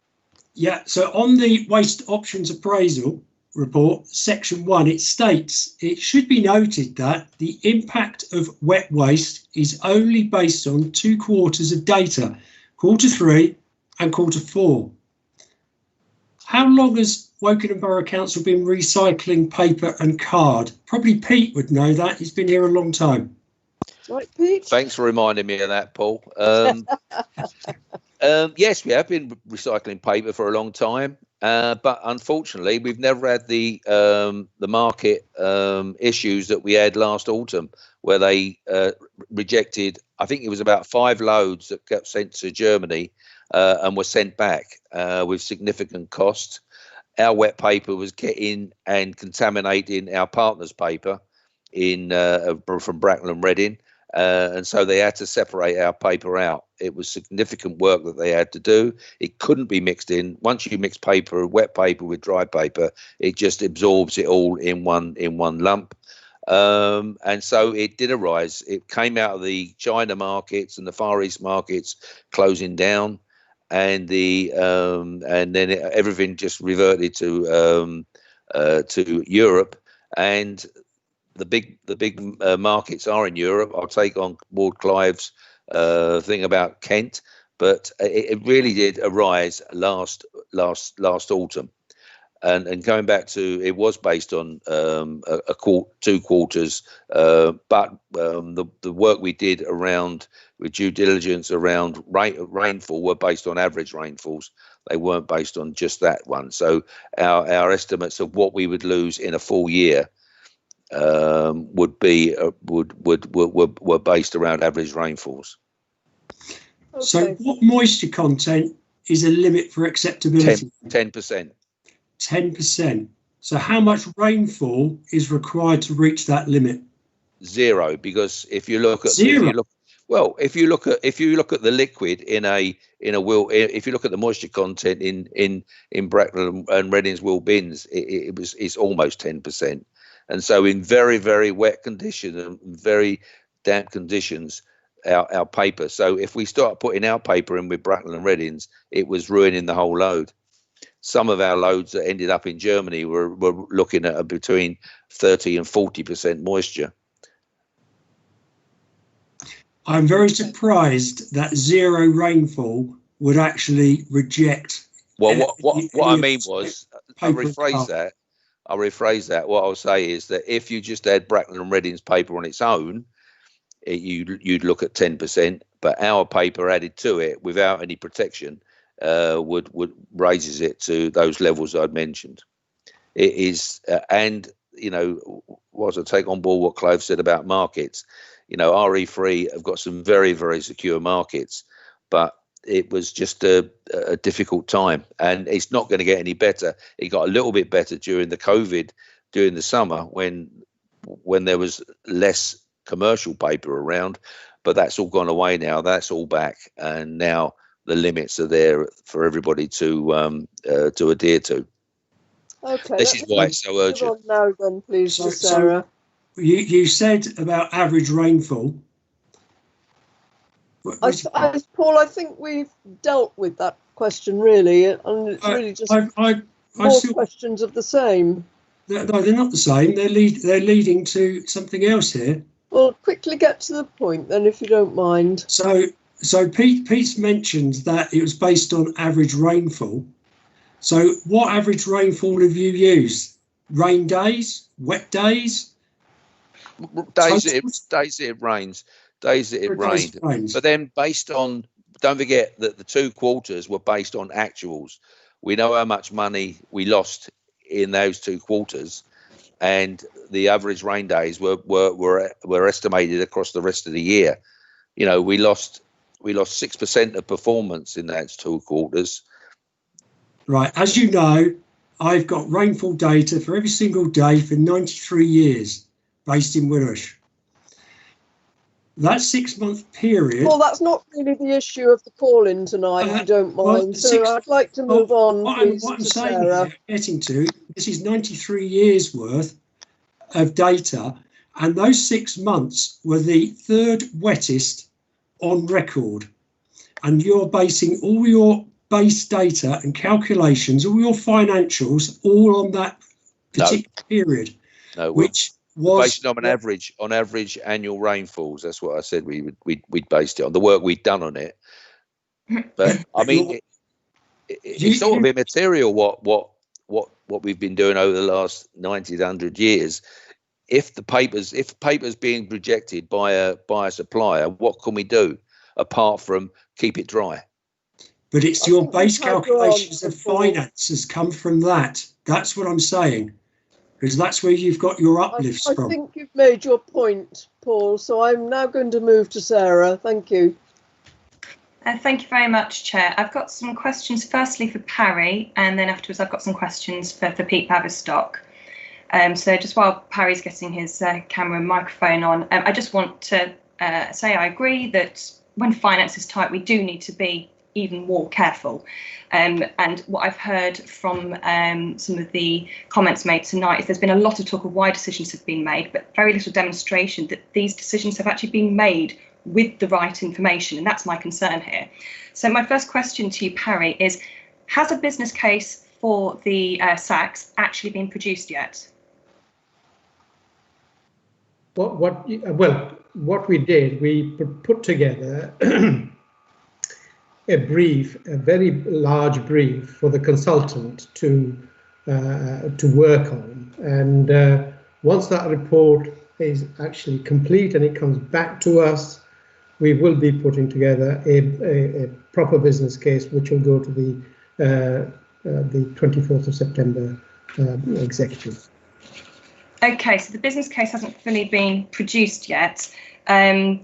But approval for funding, according to our constitution in 13.3.1.1, you have to have a formal business case is required for the approval of funding of anything of £50,000. So I also just want to clarify this thing about this whole ring fencing aspect of this as well, because I don't understand the point in approving funding for something if it's not going to go ahead. So that kind of implies that it is going to go ahead, which is predetermination. And the only time you would ever really ring fence money is for things that are outside of the council's control.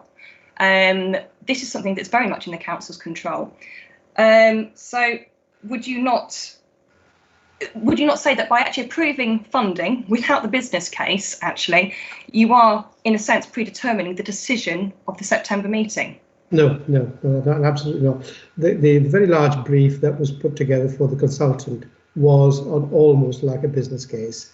And what John has done in the executive meeting on the 30th was to put aside, because we had the report back from the consultant on the 28th of July.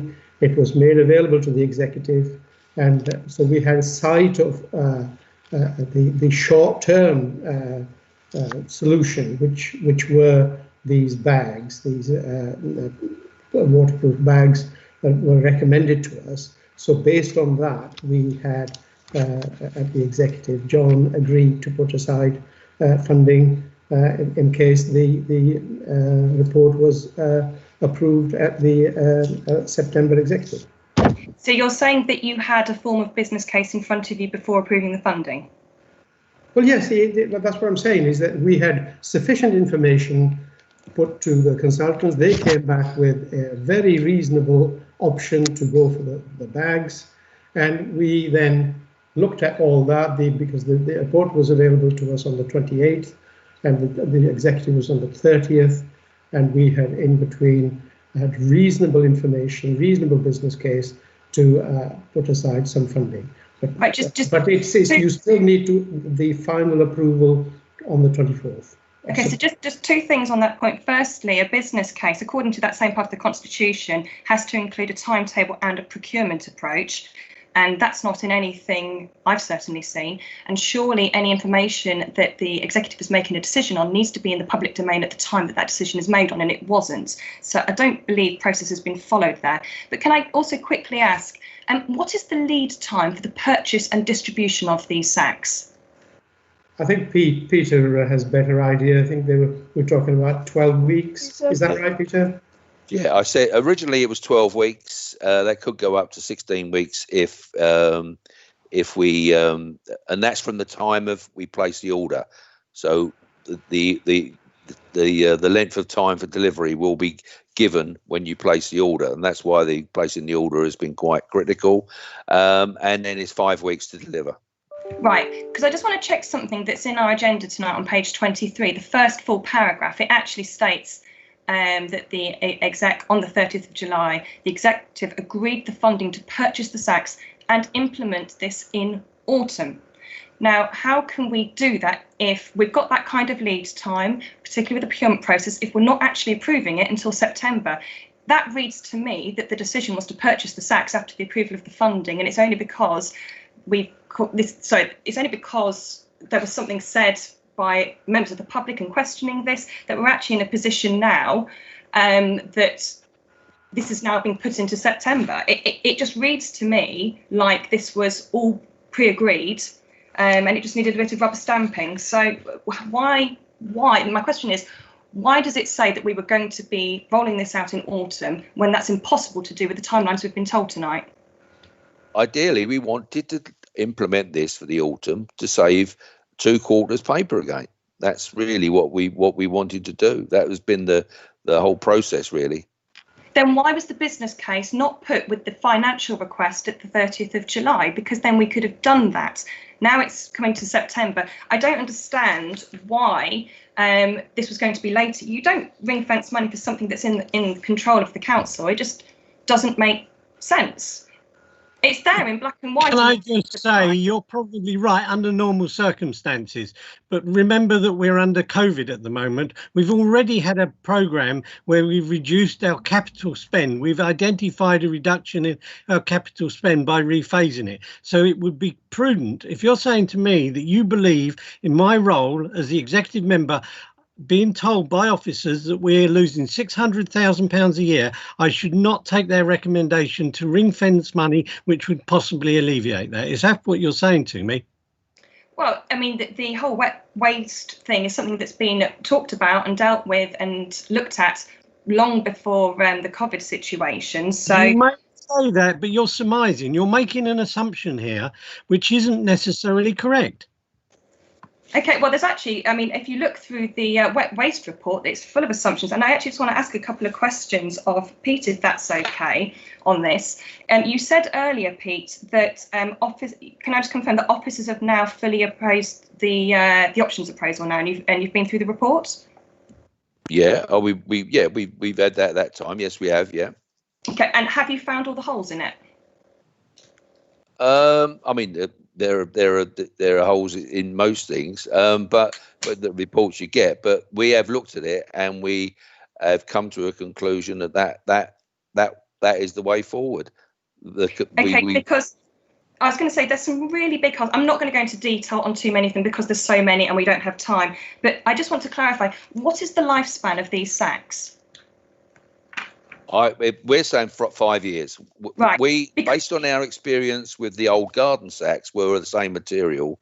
The lifespan of those, they lasted very well, and they got a lot heavier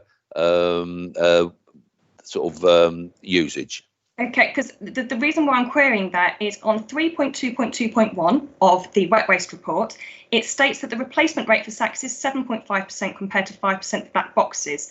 That means that black boxes have 20-year lifespan and the sacks have 13.3 years lifespan. Yet elsewhere in the document, it does say 5 years, which is why I was querying this. So with that in mind, this has implications on the financial analysis, is clearly what is in the options appraisal is incorrect if the finances were worked out on replacing every 13.3 years. So more sacks would need to be purchased. Do you therefore consider that this error has a material impact on the outcome of this appraisal? No, because the boxes... Peter, I think it's important at this stage that you make it clear that the bags are an interim measure. They're not a long-term measure. And we're looking to review the whole of our waste over the next 18 months, which may mean that we come up with something completely different. This is a short-term issue to enable us to save the £600,000 a year that's going out the door that we can use to deliver services to residents. And I totally get that. I'm not disputing that. And a solution needs to be found. And I totally agree with that. The point is the weighting of the report that has come to the decision that these are the best solution is based on misinformation. And that's the issue, because you've also got the issue with the capacity of the sacks. They're 60 litres. It's been based on an assumption of 90. No, I'm allowed to question. Debating tonight, and I think you have had plenty of answers. And I would like this meeting to finish by 10 o'clock. So if you don't mind, then please, and then I'll be done. I'll allow you one more short question. Okay, thank you. This is for Parry. We've obviously heard tonight from the Deputy Chief Exec that he didn't feel that this needed to come to the executive, the approval of this.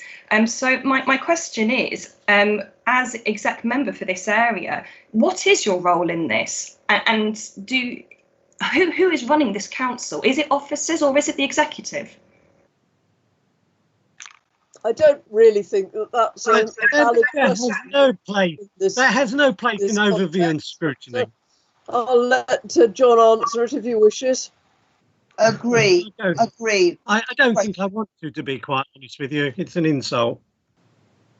It is not pertinent to what we're discussing tonight, to be honest. So let us move on. And I've got Carl Duran. Pauline, I want Carl Duran now, please. Thank you, Chair. I had a list of 25 questions, which I've cut down to 3, so I hope you'll indulge me with 3. Basically, the first one is the question I asked Clive at the beginning, which I was hoping people might answer in their presentations, but didn't. So I'll accept any single or multiple replies to this, really. The reason we're here for this call-in is because, and this is referring to the bags alone of that decision, the decision has contravened section 1.4.2b of the council's constitution in that due consultation and the taking of professional advice from officers has not occurred. So what I want to know is what people think due consultation means in this context, because to decide whether it took place, we need to know what it meant. So I'm happy for anyone to answer that question. I've got 2 other questions after this. Okay, who's going to answer that one then? Christine, can you answer that one? Chris Trail, please. Can you repeat the question, Carl? I'm not quite clear which question you're asking. It may be better for, can I just suggest, Carl, it may be better for Graham to answer that question because he's been at the council a very long time and he's very and he comprehensively knows the Constitution. Do you mind doing that, Graham? I don't mind Thank who you. answers it. Let's just have an answer. Chrissy and Graham, Sorry, then. Chris. Okay. Well, for a start, for a start, I'm not the expert on the Constitution, but it was just that particular, my interpretation of what needed to go or not. What I would say is, so it says due consultation. I think that really refers to a change in policy.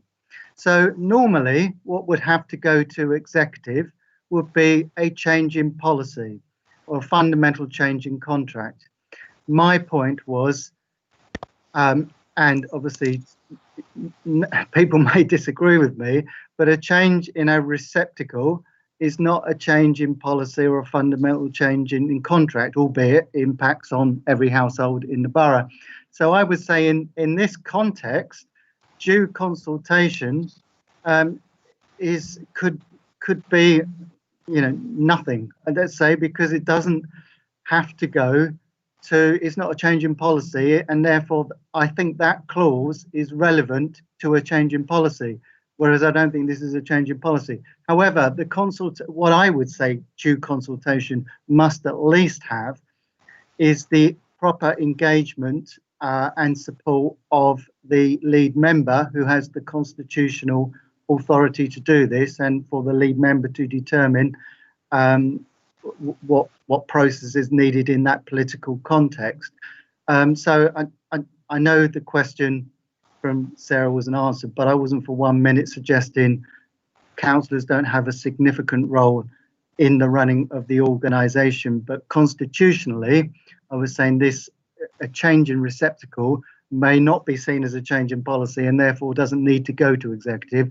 But in this particular case, I think it's important that the lead member was clearly engaged in the process, which is obviously clearly what has happened at least.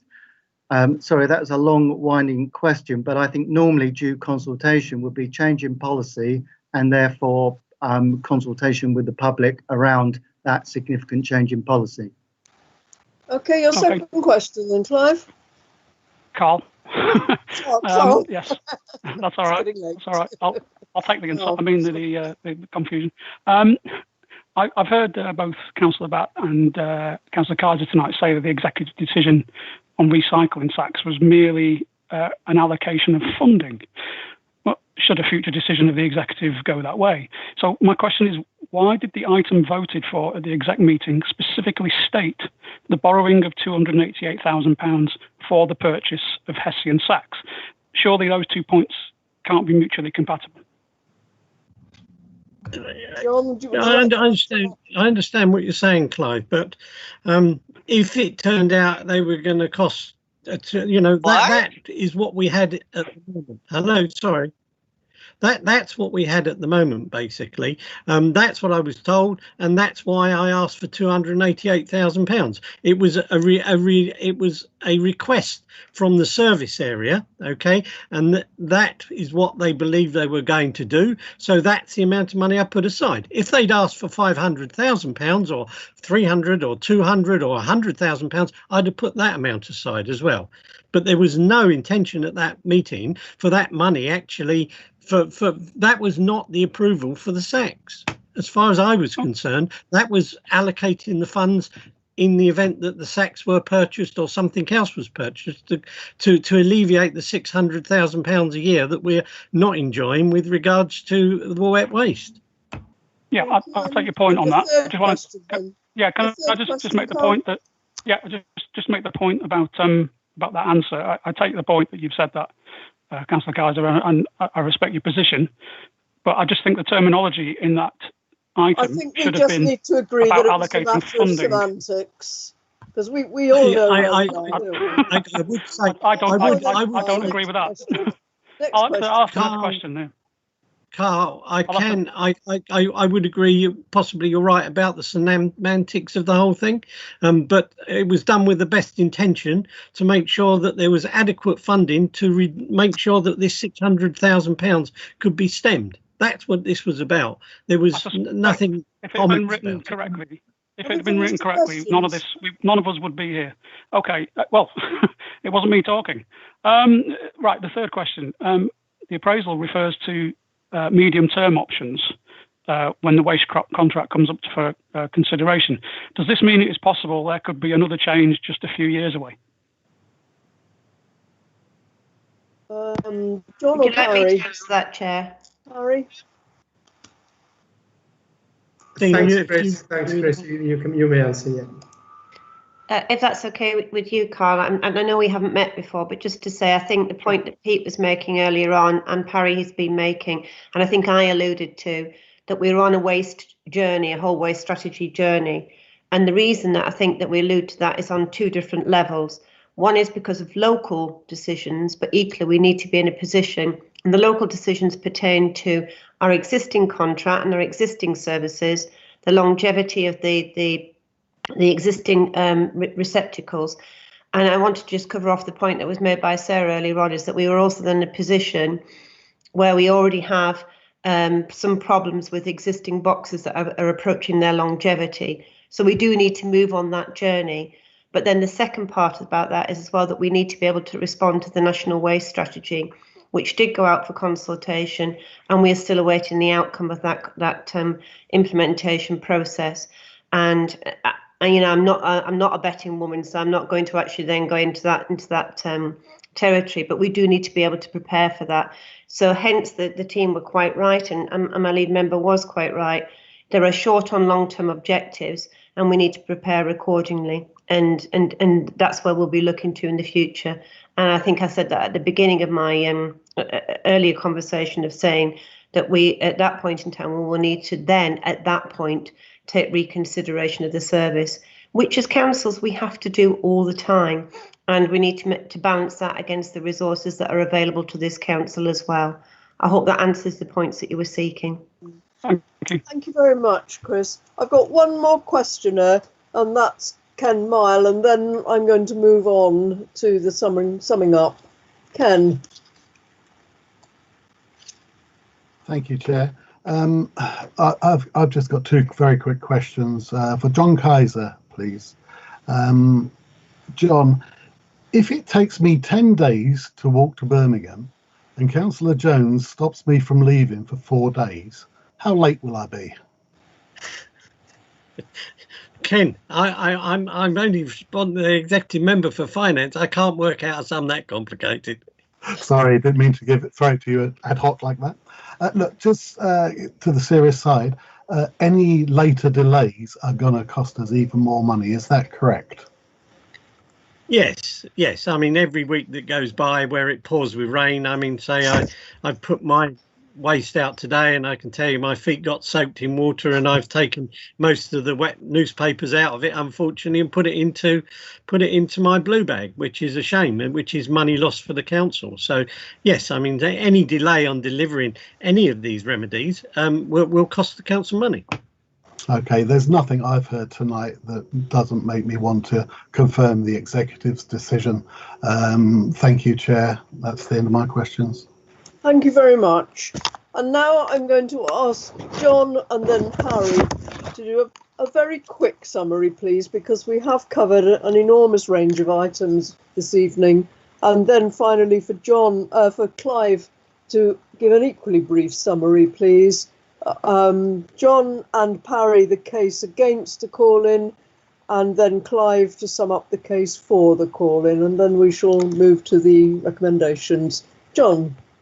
Thank you, Chair. It was agreed with officers that not to review the capital programme in light of COVID-19, knowing the delay in the funds coming from developers would have been reckless in the extreme and would have flown in the face of good, strong financial management, as it was obvious the programme for the year would have been underfunded, and it would have meant additional borrowings which would put additional pressure on the revenue account by way of interest payments. And as the revenue account was struggling to come to terms with the most financially damaging event ever in this council's history, which was the COVID-19 pandemic, I put my trust in the officers, and that any delay in the capital projects that we agreed would not result in any harm or lose us or deny us the generation of any income. And those programs would not have been rephased. They would have remained firmly in the program. In the same circumstances, would I seek to do the same again to protect not just the financial probity of the council, but ensure the council continues to deliver regular and extraordinary services and projects which councils need, especially during these COVID-19 pandemic times, and to ensure that no project which caused any harm would not be included in the programme? I think everybody should know the answer to that. It represents good, strong financial management. Thank you, Chair. Thank you, John. Parry?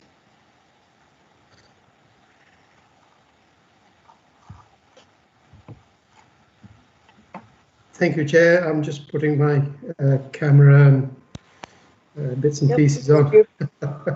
Not as fast as you are these days. In as far as the Dinton Activity Centre goes, Chair, in summary, all of the increase in costs to the of the project were as a result of the changes that were either required to address by pre-application consultation responses from residents and stakeholders, or as a result requirements of internal and external consultees during the planning application process. So as the project is self-financing, I believe that the additional cost can be justified to meet the requirements that became apparent from the public consultations. In as far as the case for the bags, if I may say so, Chair, the call-in has been submitted for a number of reasons as set out in the council constitution. It is clear that these reasons have been fully answered, but I can reiterate, and full consultation and advice from council officers has occurred, which includes robust due diligence of assessing options which are financially, environmentally, and practically sound. The rigorous checking of the options has also involved the commissioning of an external consultant to provide independent experience of the issues in order to solve it in the best way possible. Now, the proposed option does not affect the current weekly collection policy, frequency and methodology as established by residents in the 2017 research survey. Now, the transparency of the process has been followed with the extensive checking of the proposed option, as well as the financial verification at the Capital and Revenue Monitoring Report of the 30th of July to determine if funds were available. The external consultant's report is accessible publicly, and I don't know who raised it, but is it available to the public? Yes, it is. It is accessible to the public, and accompanies both today's report and the upcoming report for the executive in September, on the 24th of September. There is absolutely no intent to hide anything from members or residents. We are simply identifying a solution which will enable the issue of wet waste to be resolved in the best practicable way. The desired outcomes have been met. The project set out to find a cost-effective, practical and durable solution which would enable residents to keep their paper and card dry. The option would also avoid a substantial budget loss by recycling this good quality material rather than disposing of it and incurring additional costs. Full details of the options and reasons for this project have been recorded and are available. A comprehensive report has been undertaken by external consultants, which has recommended a proposed option to resolve the wet waste issue in the short term. This is a minor change, very minor change to the good waste service which is in operation. I mean, the methodology of collection will remain weekly, the material that can be recycled will remain the same. All we are asking residents to do is place their high quality recycling in a larger capacity waterproof bag rather than a box, which will also enable more recycling to be collected. We must do everything. We've got to do something to prevent paper and card from being disposed of due to it getting wet. This is impacting council budgets, expected to lose 6% of our recycling rate, and has a negative effect on the environment when we should be collectively taking responsibility for our borough waste and solving this issue. So I ask my Liberal Democrat friends to join me, and Clive has actually supported me, which is very kind of him, in saving substantial amounts of taxpayers' money, that's our residents' money, and spend it wisely and help achieve an extra 6% recycling and protect our environment. All this will help reduce our carbon footprint and achieve our climate emergency objectives. So with that, Chair, I rest my case. Thank you very much. And now, Clive, your summary, please. Thank you very much, Pauline, and certainly in view of the time, I will try to be as quick as I can. This call-in would not have been necessary if the correct procedures had been followed.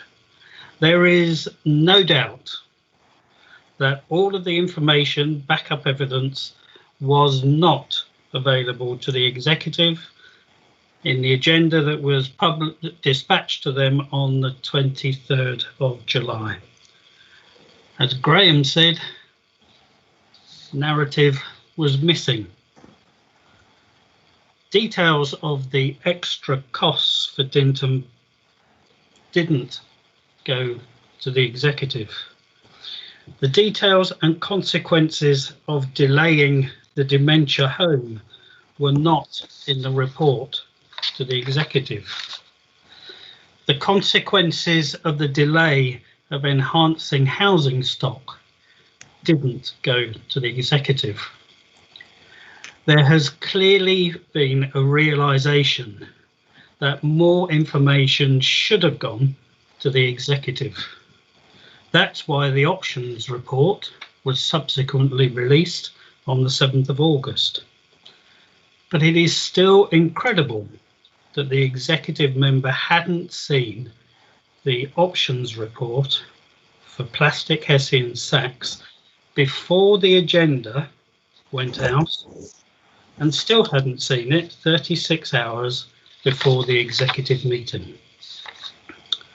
This failure to provide the options report for the 23rd of July has cost the council nearly £100,000 at a time when £100,000 is an incredible amount of money when we're strapped for cash, as Graham and John keep telling us. Clearly, there was a realisation that further documents for information should have gone before the executive on the 30th of July. That's why wet paper proposals were included in the forward executive programme for the 24th of September. That was published, we'll remind you, 7 hours before the start of the executive meeting on the 30th of July. It's nonsense to suggest that this call-in has cost £100,000. There was already a delay before we called this in. I'm pleased, very pleased, that Parry has confirmed that the sacks won't and would not have been purchased until after the decision is made by the executive on the 24th of September. And I want to reiterate for a final time, if all the information that should have been available to the executive for their meeting on the 30th of July had been provided to the executive prior to the meeting, this call-in would not have been necessary. And finally, the comment that I made at the end of my presentation earlier on, and it's addressed to you, Pauline, as the chair of this committee, and you have been a councillor for many, many years.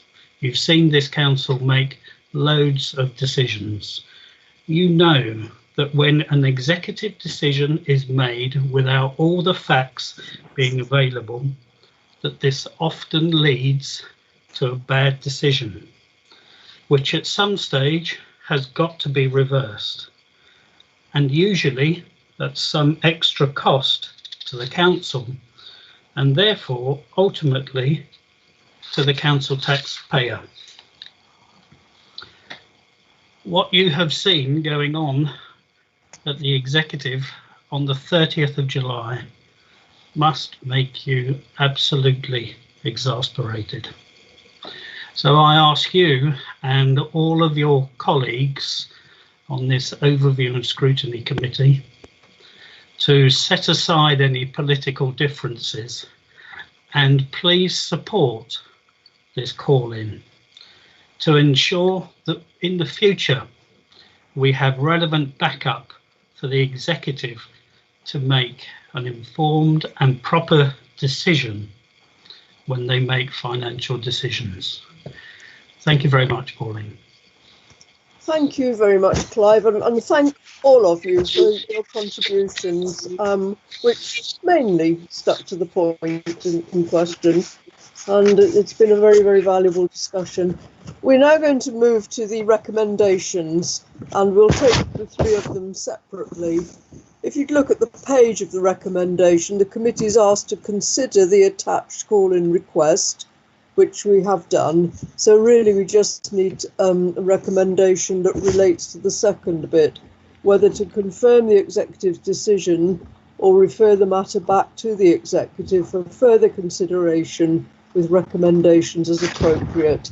So taking the first of the issues, the proposed rephasing of parts of the capital programme of Appendix B to the executive report. Is there somebody that would like to make a proposal for the recommendation? I'll make a proposal. It's Oliver. What is the proposal? Could you word one for us? The recommendation is that the Organisation and Standards Management Committee, having considered the evidence presented, confirms the executive's decisions. Thank you, Oliver. Is there a seconder for that? Hello. Yes, I'll second that, please. Thank you, Emma. That's great. And now I'm going to ask you individually to vote on that. Can you either say for, against, or abstain? And I'll call you in alphabetical order. I think I'll do it in reverse order to begin with, as Oliver made the proposal. So for, against, or abstain, Oliver? For. Alison? For. Rochelle? Against. Andrew? Andrew? Against. Against. Thank you. Ken? For. Abdul? For. Sarah? Against. Emma? For. Jim? Against. Carl? Against. Sorry, I missed out. Paul? Against. Jenny? For.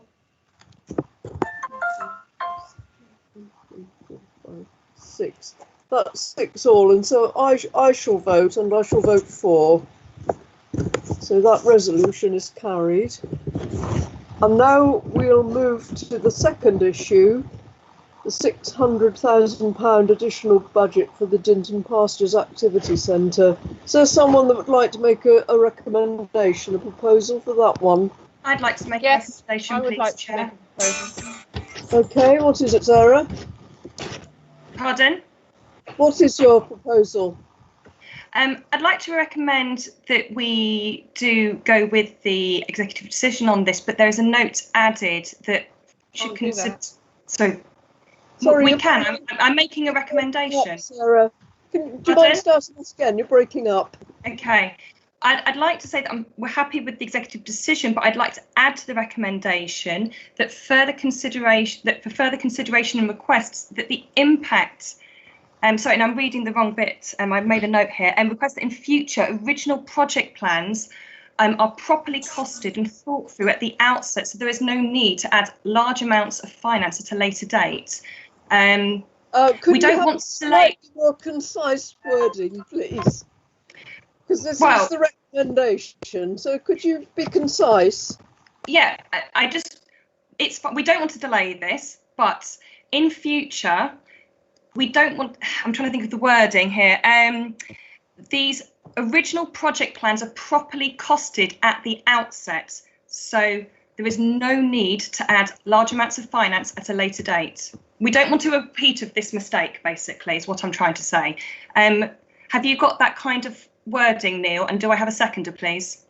I'll second it. Just get the wording straight first. Neil, what have you got down? Original project plans in future original project plans are properly costed before submission to the executive. Yes, so that large amounts of finance are not added at a later date. And that's to be added on to confirm the executive's decision. Yeah, I think in this case, with this particular one, we don't want to delay it, but mistakes have been made. It needs to be acknowledged. Okay, Right. Pauline, I will second it. Michelle. Thank you very much indeed. Right, I will now go in reverse order again. That's the recommendation that's been proposed and seconded. Oliver, are you in favour, against or abstaining? For. Thank you. Alison? For. Rochelle? For. Andrew? For. Ken? Against. Abdul? Against. Sarah? For. Emma? Against. Jim? For. Paul? For. Carl? For. Jenny? Jenny?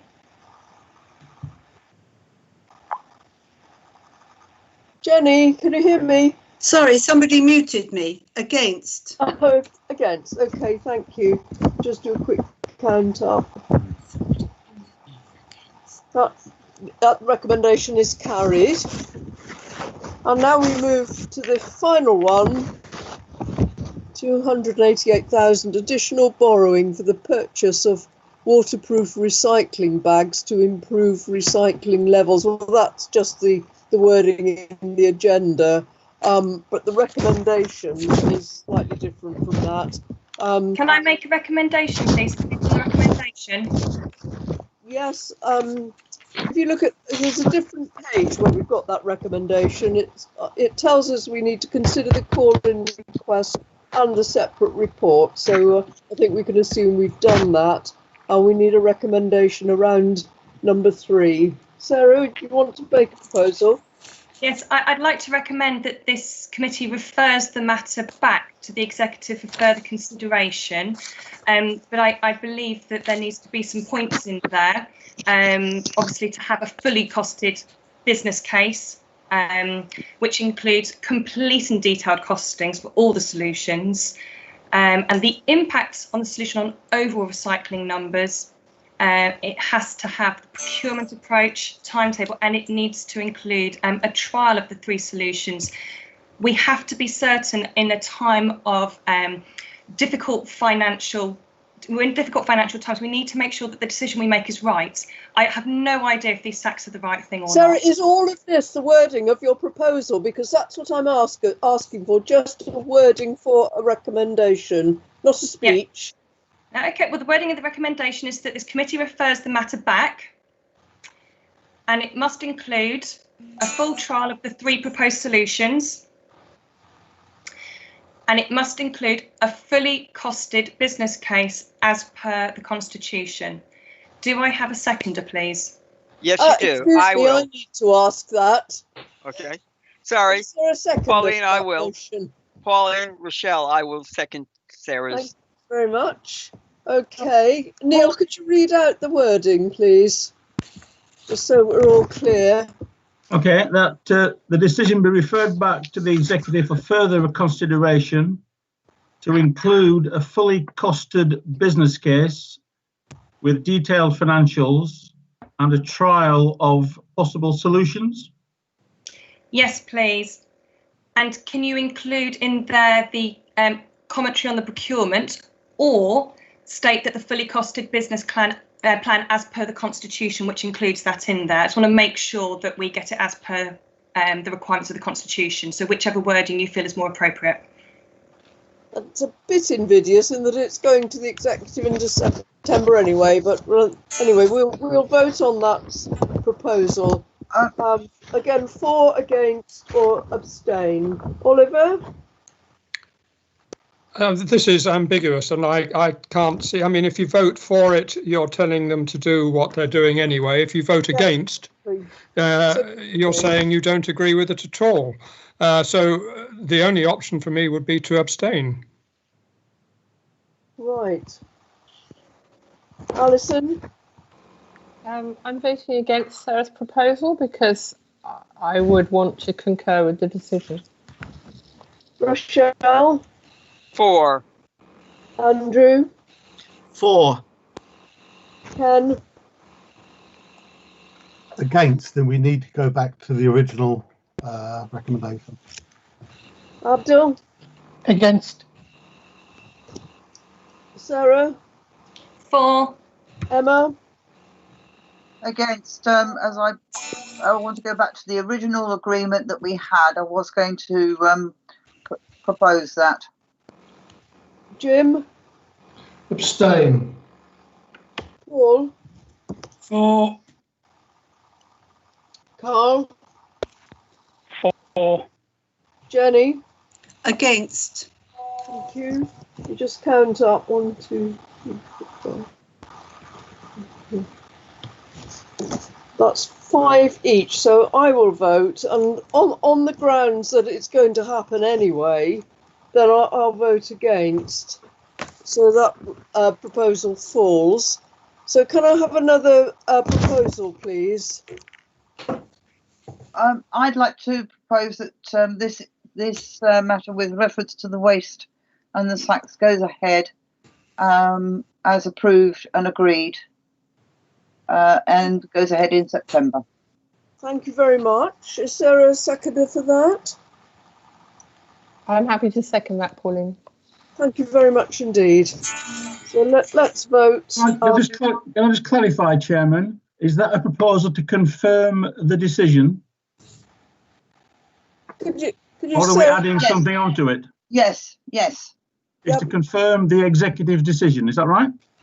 Yes, it's to confirm that the decision to go on to these SACs as in December, as requested. Okay. But that decision hasn't been taken. Emma, are you proposing that we uphold the decision of the executive committee? That's not what she said. Yes, we're proposing that we hold the executive committee decision. Yes, that if you look at the wording in the recommendation, it says determine whether to confirm the executive's decisions or refer the matter back to the executive for further consideration. So, in essence, Emma, you're proposing that we confirm the executive's decision. Is that right? Yes.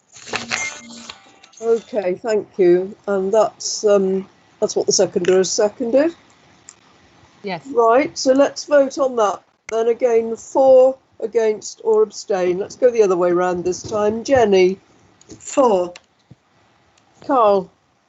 Against. Paul? Against. Jim? On the grounds that I still think it's confusing, abstain. Thank you. Emma?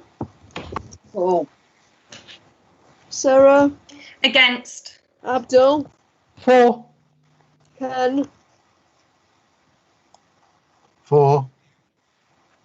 Andrew? Against. Rochelle? Against. Alison? For. Oliver? For. That's 6 for and 5 against. Just check those numbers. 1, 2, 3, 4, 5, 6, 1, 2. Yes, 6 for and 5 against. So that recommendation is carried. But I think, regardless of the recommendations, it's been a really, really useful discussion. And a lot of issues have come out that I think we will, to use that time-honoured phrase, we will learn lessons from. So, Clive, thank you very much for bringing it. I think there's been a lot of good ground covered this evening.